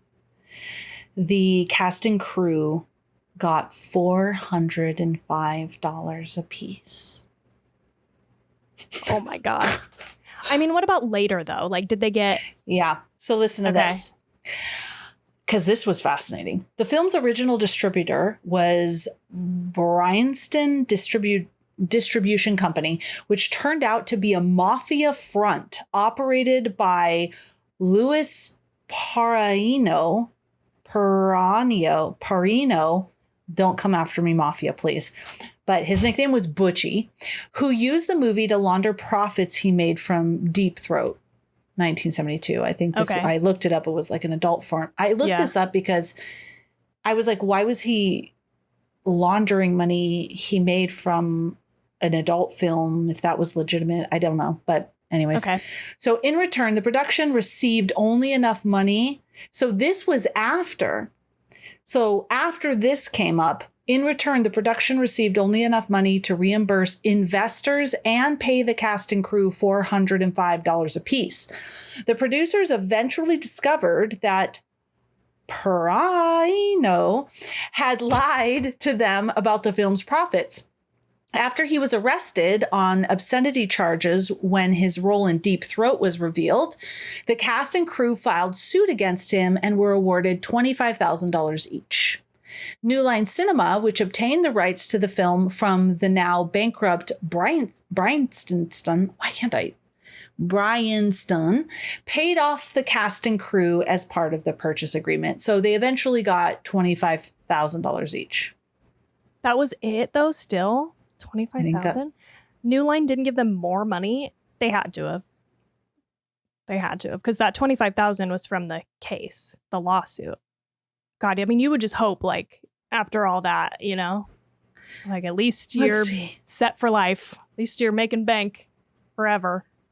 No, I don't think so. Because you're getting royalties on anything Texas Chainsaw Massacre. While the lead actor Gunnar Hansen received $800 for his role, many of the cast and crew didn't get much. Some people only made $30. I think maybe the $25,000, that was what was paid out. maybe. Let's see. When New Line Cinema acquired the distribution rights to Texas Chainsaw Massacre in 1983, they did not pay the actors additional compensation directly at that time, but they did ensure the original producer / filmmakers were given a larger share of the profits moving forward. Cool. Great. Wow. That's a bummer. That is a big bummer. I mean, I'm sure like 25,000 was nothing to sneeze at, but yeah. Damn. But it's what just they a lot went through, though, when like people torture. are making millions and millions and millions. Totally. Especially like that. Like you have like, I don't know. Did you say the director was making more? Like, I'd be pissed. The if Toby director Hooper, made more? like, yeah. And I'd be like, you're the one who put me through this and now you're getting paid more. That's obnoxious. I don't know why people stuck it out, to be honest. I couldn't do it. That's dedicated. That's a couple people that really want to be actors. Yeah. I have here, after getting into old age makeup, John Dugan decided that he did not ever want to go through that process again, meaning that all the scenes with him had to be filmed in the same session before he could take off the makeup. Yeah, that sucks. So this entire process took about 36 hours, 5 of which was putting on the makeup. This is the old guy. Yes. Okay. During a brutal summer heat wave where the average temperature was over 100 degrees, with a large portion of it spent filming the dinner scene, which we just talked about, with him wearing a heavy suit and necktie, sitting in a room filled with dead animals and rotting food, and no air conditioning or electric fans. Everyone later recalled that the stench from the rotting food and the people's body odor was so terrible that some crew members passed out or became sick from the smell. Dude, Edwin Neal, who played the hitchhiker, claimed, this is where he said, filming the scene was the worst time of my life, and I had been in Vietnam with people trying to kill me. So I guess that's how bad it was. My God. I can't old guy. Yeah, he was like, film me now, then I'm done. Peace out. Headed back out of here to wherever I live. Ugh. It's interesting that you say like they were sort of delirious by this point and like not doing much acting. I thought all of this was rough, like acting wise. I like wish it was more believable, especially knowing what they went through, because Jade and I both were like, just the last 30 minutes of this is nonstop screaming and just like wild acting from everyone.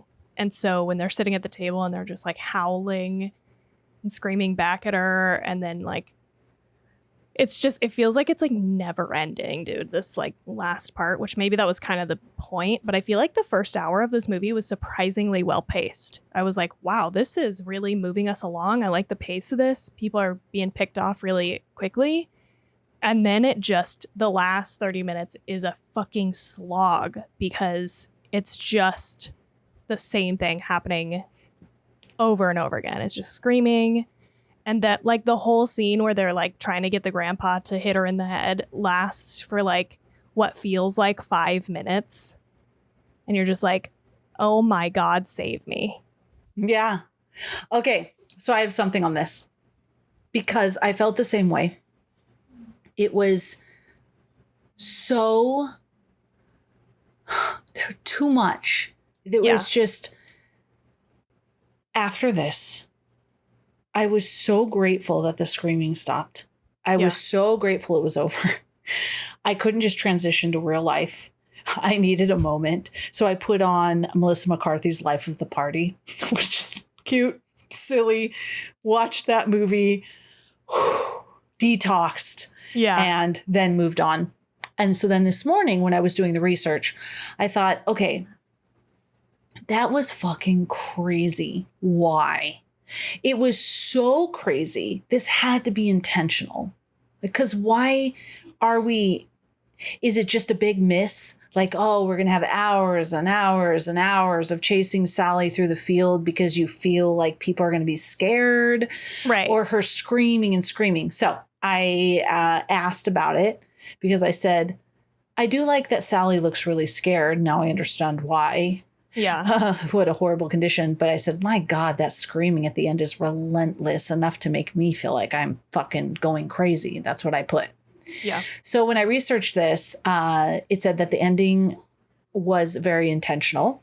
So first, for psychological immersion, Hooper deliberately wanted to create psychological endurance, a psychological endurance test rather than a splatter film.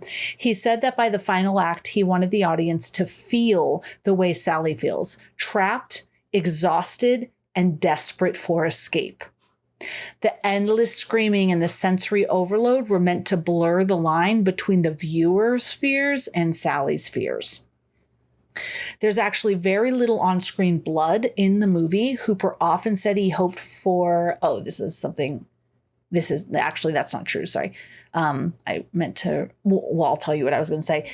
There's this thing that he wanted a PG rating. That's why he didn't have nudity or gore, but someone else said that that's not true, that he did want an R rating though, not an X rating. So, is that ultimately what it ended up being? It was rated X. Yeah. Okay. But I think probably now it's rated R, right? R.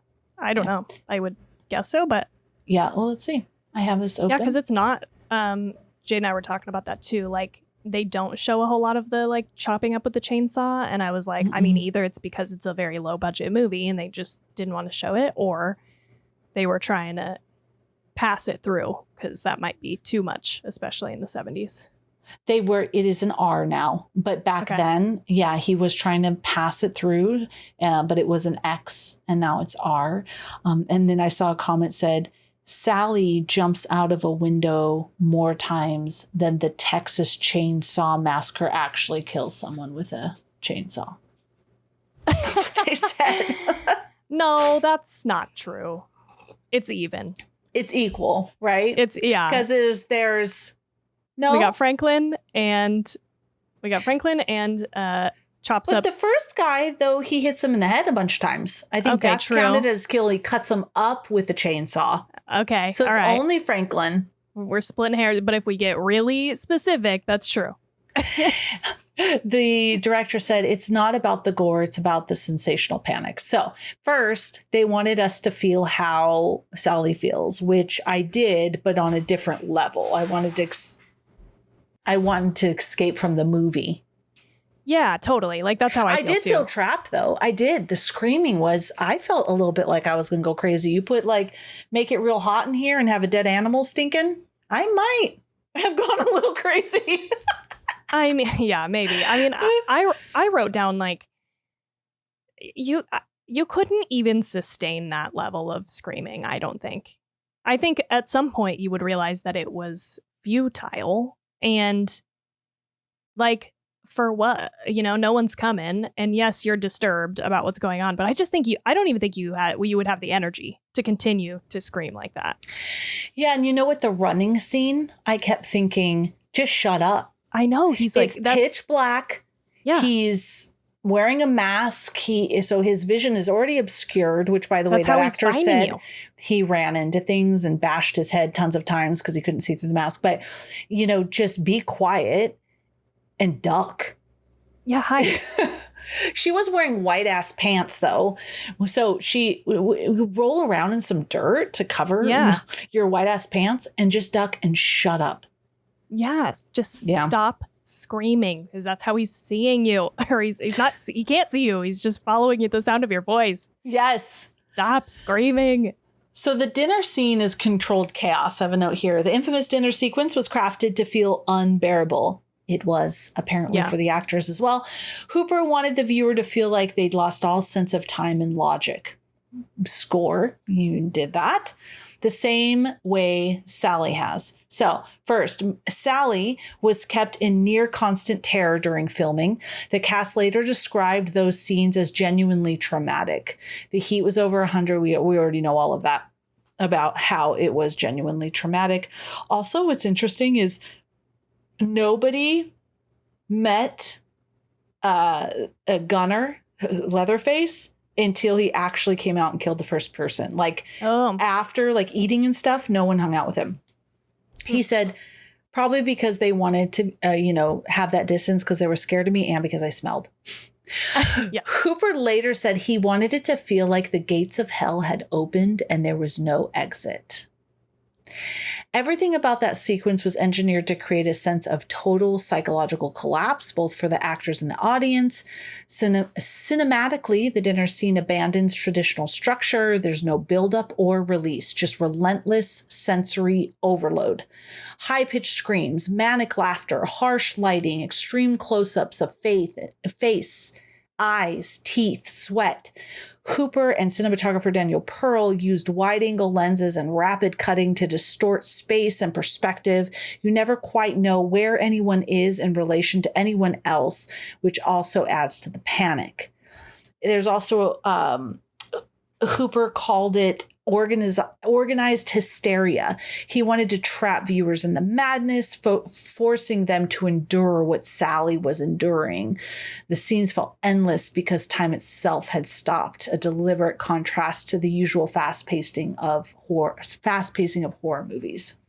So it's not action, it's suffocation. Sound design is madness. The overlapping shrieks, hysterical laughter, pounding noises, intentional, mixed at near equal volume.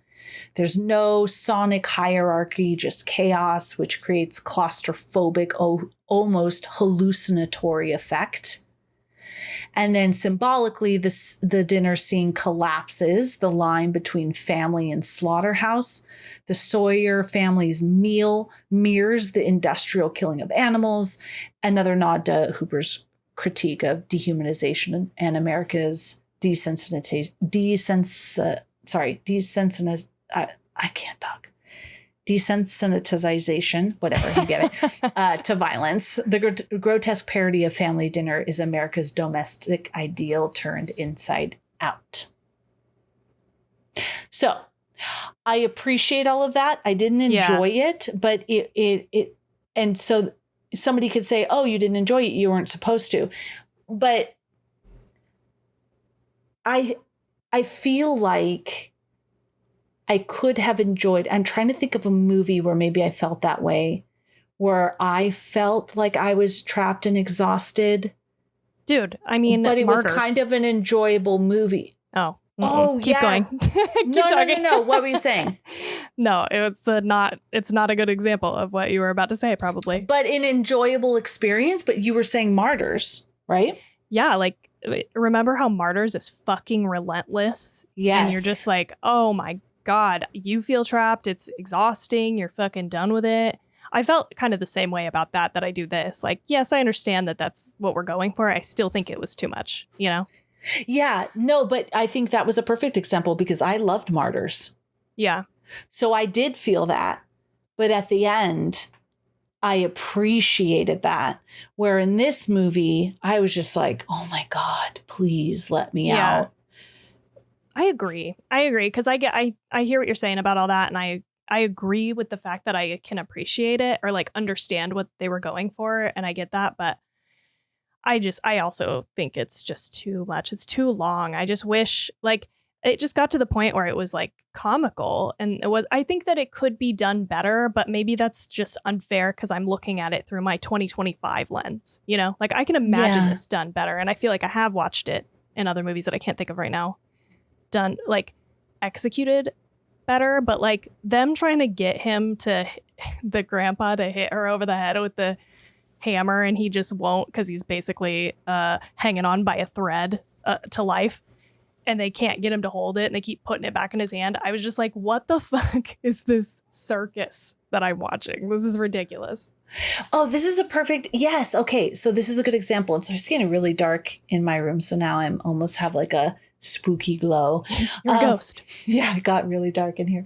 But that's a perfect example. So as I'm watching a movie that's making me feel like I can't get out, I can't escape, this is like I'm having anxiety because of it. And then at the end, whatever release there is at the end, and I'm like, whoa, that was an impactful movie, right? Because I felt like I was trapped with this person. Yeah. It's a scary feeling. It would be a scary feeling. First, this movie was I was just mentally exhausted. It wasn't like I was exhausted because I was terrified. I was exhausted because I was so sick of hearing screaming. I wanted the screaming. I wanted the dinner to end. I wanted the movie to end. Yeah, same. I was That's annoyed. different. Yes. Yeah. Yes. Yeah. Oh, right. So I'll just tell you a couple more things. I told you a lot about how, all the injuries on the scene. Gunnar talked about the chase scenes because that was long as well. Yeah. Through the darkness. Now this chase stuff that Gunnar Hansen said on a commentary. I got to talk about this. He goes on to talk about how slow Marilyn Burns would run and how he would have to find things for Leatherface to do to keep from catching up to her, like cutting the plants and stuff like that. He also notes that one moment in the chase scene where he has to make a sharp turn. The first take of this shot, he didn't realize his boots wouldn't catch, and the actor slipped completely off the ground. The chainsaw flew up into the air, and he had to like navigate not getting killed. While Leatherface makes a quick turn in the film, you can notice him overshooting the turn and coming back, and that was him trying to keep his arms intact. Yeah, totally. He also notes that when he first appeared on camera, how nervous he was before doing the shoot. Even though it was a rubber hammer, he struck actor William Vail very hard over the head, actually, with the rubber hammer, and then proceeded to roughly throw him head first against the wall behind him. Oh my God. This just sounds like people got beat up bad. And they must have just really wanted an acting career. I don't know really that any of them went on to have very flourishing acting careers, but wow, the dedication is crazy. I know. I actually looked up a couple of the people because I was like curious about if they like went on to do anything major. Not really. Like a handful of them went on to be in Texas Chainsaw 3D. I'm like, ooh, no. that's fucking rough, dude. Like, I mean, it makes sense because the acting is not great, really, from anybody except for probably Leatherface. But yeah, it's like, yeah, did you believe in the project so much that you were just hanging in? I don't understand. Like, I don't think so. I think they. This movie has been hugely influential, though, we will say. Obviously. So it was credited with shaping the slasher genre. I feel like I've said this before with a lot of movies, though, but saying that it established tropes like masked killers, power tool weapons, and final girl. So that also, meant, like, go ahead. Harbinger, they like come across, I feel like a couple people who kind of act as a harbinger of doom, sort of like the guy who works at the gas station, but even the old drunkard who's like, oh, stuff happens in this town and they don't talk about it, Yeah. Yes. So that's very cool. Also, the narrator, I just thought this was a fun fact. He was paid with a marijuana joint. Oh, okay. We're like, here's a little bit of weed. Read this. He had the best job, apparently. Yeah, for real.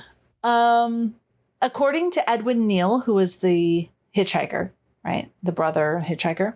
Texas state troopers actually shook his hand and thanked him for causing crime to drop 18%. Because apparently after the release of this film, the message audiences took away from the movie was don't pick up hitchhikers. Oh, okay. Isn't that cool? Yeah. It's totally random, but I thought it was cool. Yeah. Yeah, they were like, should we pick up this hitchhiker? I was like, no, fuck no. Nope. Absolutely not. Never. Did you see that movie? No. Yeah. No. Oh my gosh. In case anyone was wondering, the animal corpses, once the movie was done, were piled in the backyard and set on fire. I was not wondering, but Thank you. I was not wondering.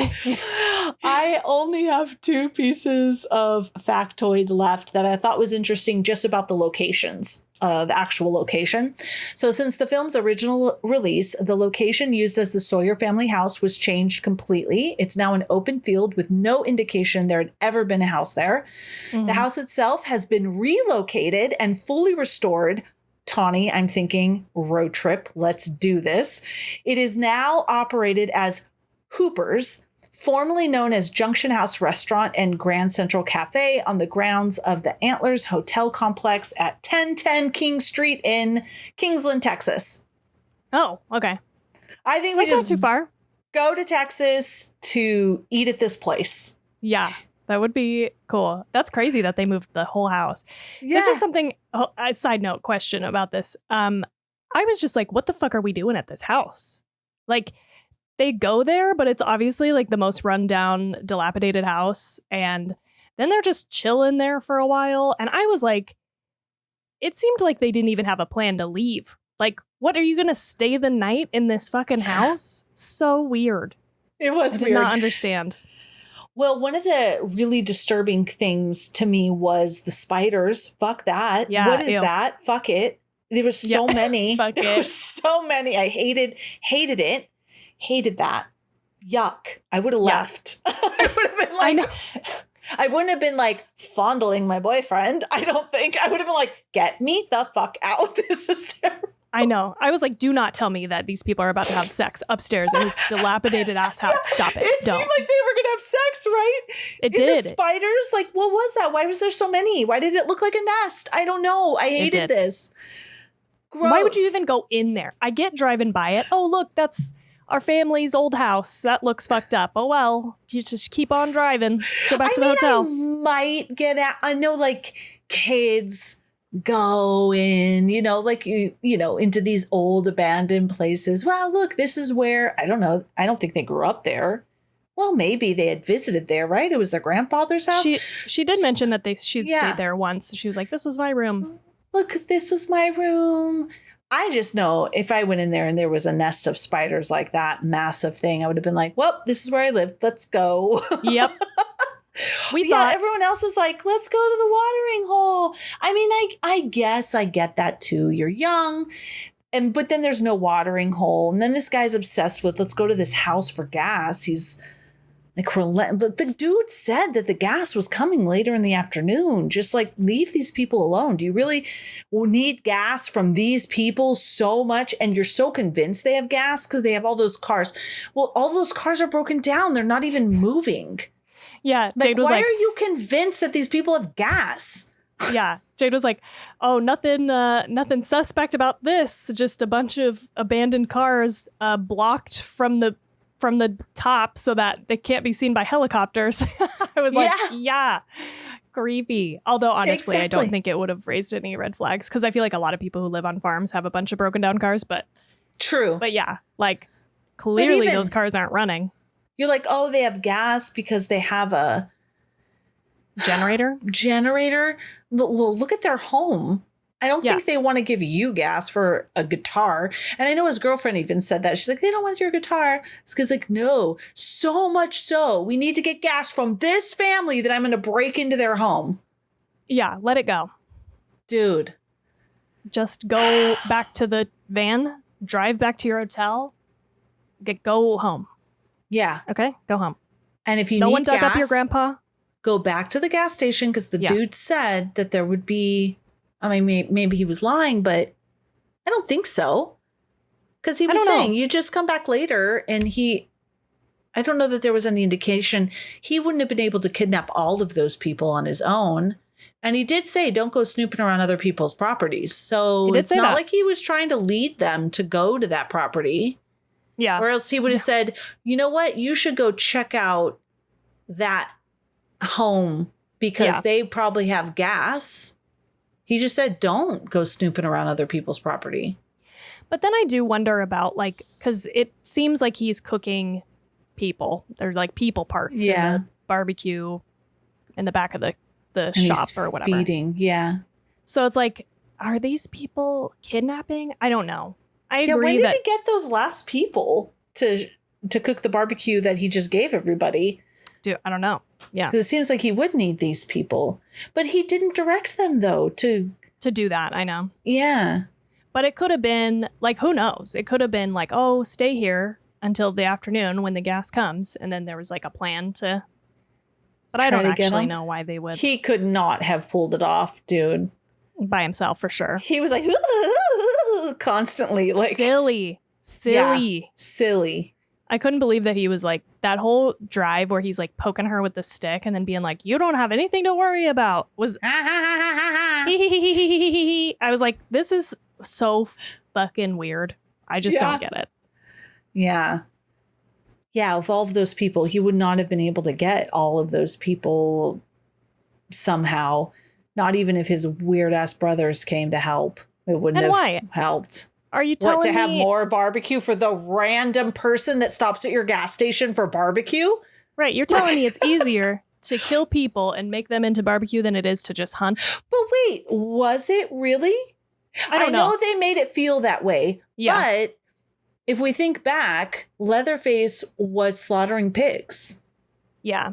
I don't know. I couldn't tell. It kind of looked like it, like you're saying. It made it seem like I stared when she was looking at the barbecue meat and she was all panicked. I was staring at I'm like, is that a torso? Is that a head? Like I was trying to, but there wasn't anything superhuman distinguishable. But it did, because she was scared of the meat, make it seem like, oh, it's human meat. However, how many humans come through that they could keep selling barbecue? And he didn't try to catch them, and his brother was slaughtering pigs, I assume, because there was pigs squealing, which made the other boy go in there to see if anyone was there. Yeah. Yeah, I don't know. I have a lot of questions about this because it really is never explicitly stated that they are cannibals. Like, there's a bunch of body parts around, like, he puts her on a meat hook, but I don't know. Nobody ever says anything that's really clear, like, we eat people. Yeah, because even when he was chainsawing up that boy in the kitchen, he could have been making a chair out of him. Yeah. Or just getting rid of the body as evidence. And all the food on the table looked like food. Like it looked like sausage and stuff. It wasn't like there was a skull there or something. Yeah. Right? It just looked like pieces of meat. And roadkill, there was like that armadillo in the middle and the dead chicken. But the actual food, was like, but who fucking knows? I don't know. Yeah. I'll just say this last thing about locations is the last thing I have, is the gas station where the kids stop at was bought from the family of the original owners and is being renovated and turned into a Texas Chainsaw Massacre horror campground. The new owner is in the process of finding and purchasing as many original or contemporary period pieces for the resort. The owner is Roy Rose, and he is putting in a restaurant, music venue, and overnight cabins. Okay, so if it's just cabins, and we're not talking about like a horror experience, that could also be something cool that we could do. Not if people are going to be breaking into our cabin and chasing us around the forest and shit like that. I'm not into that at all. But it's not what we signed up for. But if it's just a cabin. Yeah. I don't know about a tent. I don't know about tent camping. No, he didn't. Did I say tent camping? No, I didn't say Well, I don't know. You said, I just assumed because you said a campground. It says campground, but it does say that he's putting in a restaurant, music venues, and overnight cabins. Got it. Okay. Yeah. No tents. I'm not sleeping in a tent in that area. No. Just because those spiders. Fuck that. Yeah. That was the most traumatizing part for me. There's like no way. The spiders. Yeah. All right. Thank you for making space for me to tell you all of that stuff I found very fascinating. I love it. Such great research. We've mentioned it a couple times and I don't even know what I want to say about it, but I do want to talk about Sally jumping through a window fucking twice. I have my very first note when she jumps through, I said, I like the decision to jump out of a window without hesitation. I was impressed. It was like, boom, done. I'm out the window. This is another thing I put under my can't decide. I was like, I can't tell if I love this or if I think it's fucking crazy. Like, why would you do that? But it caught me off guard both times because you are like, you would never fucking. But you had no but way good for out. you. Yeah. He's standing there with a chainsaw. This giant 6-something foot man has a chainsaw. Where do you go? Yeah. It's just funny because there's absolutely no hesitation. Like, Yeah. she just fucking like twice. And I was like, it delighted me, actually. I laughed about it both times. And the second time it happened, I was like, this is Sally's signature move, dude. She's going to be fucking, there's any kind of window. Also, that first jump, she falls like a story and a half. And I was like, damn, that was a gamble. Like, that was a big gamble because you might just be broken down there and he just comes and slices you up. Yeah. At first I was thinking, oh, that made sense because it kind of looked like there was a roof below the window, but no, she just went straight down. I loved it. I loved it too. I would like to think twice. She's like, fuck this window. I love that tidbit. I mean, the second time, I don't know. Maybe. I mean, she probably was dedicated too, even as an actress, to get out of that fucking house based off what we learned. Totally. She'd be like, thank God I'm out of here. Which at the end, I did not enjoy her weird laughter. But Me now either. knowing that that was the ending scene and they didn't have to film anything else, she probably was actually maniacally laughing. I mean, I guess it didn't seem real to me at all. Like, I would agree if I had bought it, but it doesn't feel real at all. It doesn't. I obviously never want to be in that position. And just imagine, though, that you would just be like hyperventilating and crying. And I don't know, maybe you would laugh. Yeah. Yeah. I think I would laugh if he got hit or something. You know how like the brother gets hit by if Leatherface was out there swinging around the chainsaw and chainsawed himself, or a car came out of nowhere and hit him, I think that would make me maniacally laugh. Yeah. Yeah. At that point. I agree. Like, well, what the fuck? What the actual fuck? That's surreal. And I didn't think about it the first time I watched it, but the second time I watched it, going back to the beginning where they're taking pictures. So I'm assuming Sally makes it and tells some police, and then they actually go to the farm and definitely arrest the people and who's left. Everyone's left, right? Except the one brother. Yeah. That's it. But that particular thing, I didn't write it down, but I did read that the guy who was driving the truck, he started too soon before they were done setting up the dummy in the road of the guy, and he almost actually hit someone. Oh my God. But he didn't, but he almost did. So many near misses on this shoot. Didn't Toby Hooper die? I think he died. Did he? I feel like they would have sued him into the high heavens. Yeah. Otherwise. Because I'm just thinking, oh, this is like a fucking massive lawsuit waiting to happen. Oh, he died, but like way later. 2016. Did he? 2017. Oh, yeah, he was 74. Oh, I want to know. I'll have to look that up later. If anybody sued him. Yeah, that's crazy that one guy was like, yeah, I want to kill him if I ever see him in public. For real. I mean, I get it. Yeah. I'd be like, why would you do this to us? What else do you have? Do you have anything else? My like literally last note that I didn't even think it was going to come up was I was going to say, I hope that truck driver got away. Because we never see him. He's just there for a second and he takes off the other direction than Sally. And I was like, ooh, I hope that guy got away. Oh, yeah, you're right. We never see him. And you know what else that totally caught me off guard? His name is Ed Gein. The character or the actor? The actor. Ed Gein. Yeah, Ed Gein. And the only reason I mention that is because there was a comment in the things that when he was driving the truck that he almost hit because he started too soon. But he took his role really seriously. And I was like, fucking Ed Gein was in this movie. But no, it was Ed Gein. Weird. Okay. U instead of E.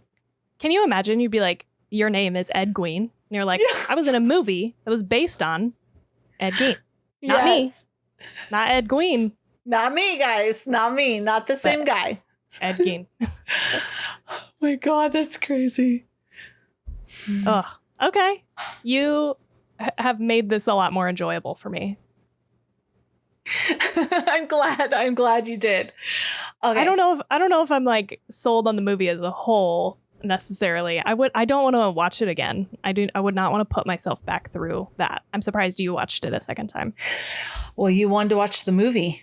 You sprung this on me. You were like, I know, I'm sorry. I want to watch this. And I was like, oh, shit. Okay. That's what I thought personally. But then I thought, actually, this is smart because it's a classic. And, you know, people get on our case. I don't know about you. I'm pretty sure that you've experienced this, but I know people all the time feel like you haven't watched this. I have people say this all the time. You haven't watched this and you call yourself a horror movie, or you don't have this movie on your top 10 movies you should watch and you call yourself a horror expert. Okay, first of all, I've never said I was a horror expert. First of all, I never said that. No, I'm just a reviewer of horror movies. Right? Yeah. So I think this satisfies that. But also because people are watching Ed Gein or just had watched it, I think this is a really nice transition into the horror new year. Yeah, I agree. And I didn't even mean for it to be that timely with the monster Ed Gein stuff. But mostly I just wanted to watch a classic on Halloween night. And it just so happened to be on Netflix. So glad we watched it and talked about it so that I can now say that I've seen it. Yay! Yay. All done. We don't need to do it anymore. Maybe the remake. I don't know. I've seen it. Yeah. Have you seen it? Well, which remake? Oh, yeah. Good. We did an episode on it. Well, we did the 2022 one, but there's like a 2006 one or something that I watched. Did you see this one? No, I have only seen the original and that one we watched. Okay. It was worth it? I kind of wondering, like, is it worth rewatching, especially now having seen the original? What, you want to do a Texas Chainsaw Massacre November? I don't think so. I don't Right? You're not stoked to watch number 2? No. Oh, no. I don't think so. I didn't even realize that there was a second one, to be honest. I know. There's a handful though, definitely. There's like a Texas Chainsaw the Beginning or something. There's like a prequel. Definitely the remake in 2006, and then there's the 2022 version. But anyway. All right, friend. Let's rate this movie. Oh, man. Okay. All right, then, Tani, what do you rate this movie? Okay, I think I'm going to go for a 2.5. Because the first place I went was the 2022 version of, movie about Texas Chainsaw Massacre. And I gave that a 2. And that was rough. I do remember that being a rough one. So I was like, I have to give it more than that. And some of my older movies that we've like watched, I feel like I like it a little bit more. Like Poltergeist, I gave a 2. But that was our first year. I definitely was looking at those scores thinking, do I still think these hold up? I don't know. But I like can't give it like, I don't know, as high as like The Omen. Like I really like The Omen and I gave that a 3.4. So that's where I land, a 2.5. What about you? I like it. I'm going to give it a 3. And this is why. I feel pretty solid about that because I liked it more than Terrifier, because I appreciate more than Terrifier. I also really had a bad experience with The Omen. And I think we talked about it. I think it's because I remember it so nostalgically, and then to rewatch it, there was a discrepancy there. And so I gave that a 2.8. And then I definitely liked it more than the remake, which I gave a 2.5. So there was something I was looking at that I gave a 2.9. And I was like, no, I think I liked this. I appreciated it more than that movie too. So I am going to give this a 3. Okay. I think that's fair. It's not all bad as much as we just made fun of this movie. It's not all bad, but. No, there's some things, and again, after doing the research, wow, that I appreciate more than when I was watching it. I'm cool. Like, we don't need to watch it again.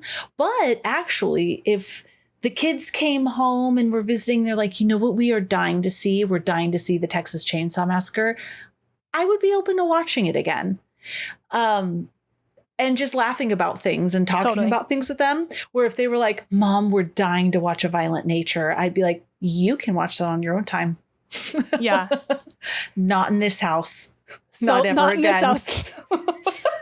That movie is so lame that you don't even want to watch somebody else watch it, but at least it would be fun to watch this movie with other people, like you're saying. Right? Yeah. Yes. Because you could laugh, or you could, talk about what we've learned on the podcast, whatever.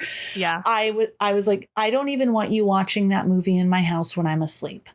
Yeah. I don't want any sound of this movie. Not because it's scary, because I fucking hate it. Not because because it would be an offense to my house, to my home, if any sound wave of A Violent Nature was lingering in my home. Oh my God. This was a lot of fun. Happy New Year's, everybody. If you have seen the original Texas Chainsaw Massacre, please do share your favorite scenes, your quotes, your theories, your feedback, your jokes. mail, your jokes, your male experience of peeing in a can, like anything you need.